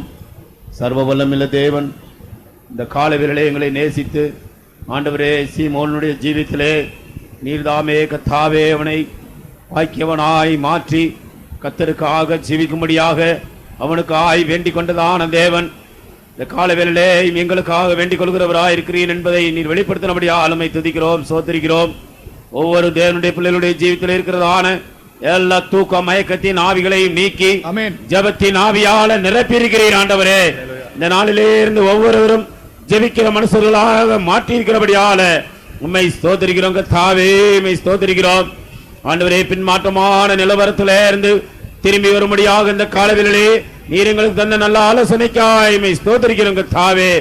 ஆதி விசுவாசத்திலே ஆதி அன்பிலே இருந்தும் கர்த்தாவே திரும்பி போனவர்களை மீண்டுமா இந்த காலவெளியிலே சேர்க்கும்படியாக உம்முடைய ஆலோசனையோடு கூட வந்தீர். நீர் கொண்டு வந்திருக்கிறீர் ஆண்டவரே, உம்மை ஸ்தோத்திரிக்கிறோம் கர்த்தாவே. உம்முடைய மகனே நீர் பலப்படுத்தினபடியால் உம்மை துதிக்கிறோம், ஸ்தோத்திரிக்கிறோம். மகிமையும் கனமும் உமக்கே செலுத்துகிறோம்.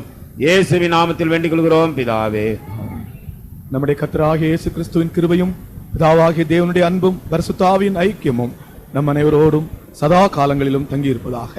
ஆமென். அல்லேலூயா, லேலியா, அல்லேலூயா, லேலியா, அல்லேலூயா. லேலியா. உங்கள் எல்லாருக்கும் பெய்தோமலே ஆகாரம் இருக்கு. எல்லாருக்கும் பெய்தோமலே ஆகாரம் உண்டு. வந்து நீங்கள் திருப்தி அடைந்து போங்கள். சாயங்கால கூட்டத்துக்காகவும் ஜெபித்துக் கொள்ளுங்கள். கடைசி கூட்டம்.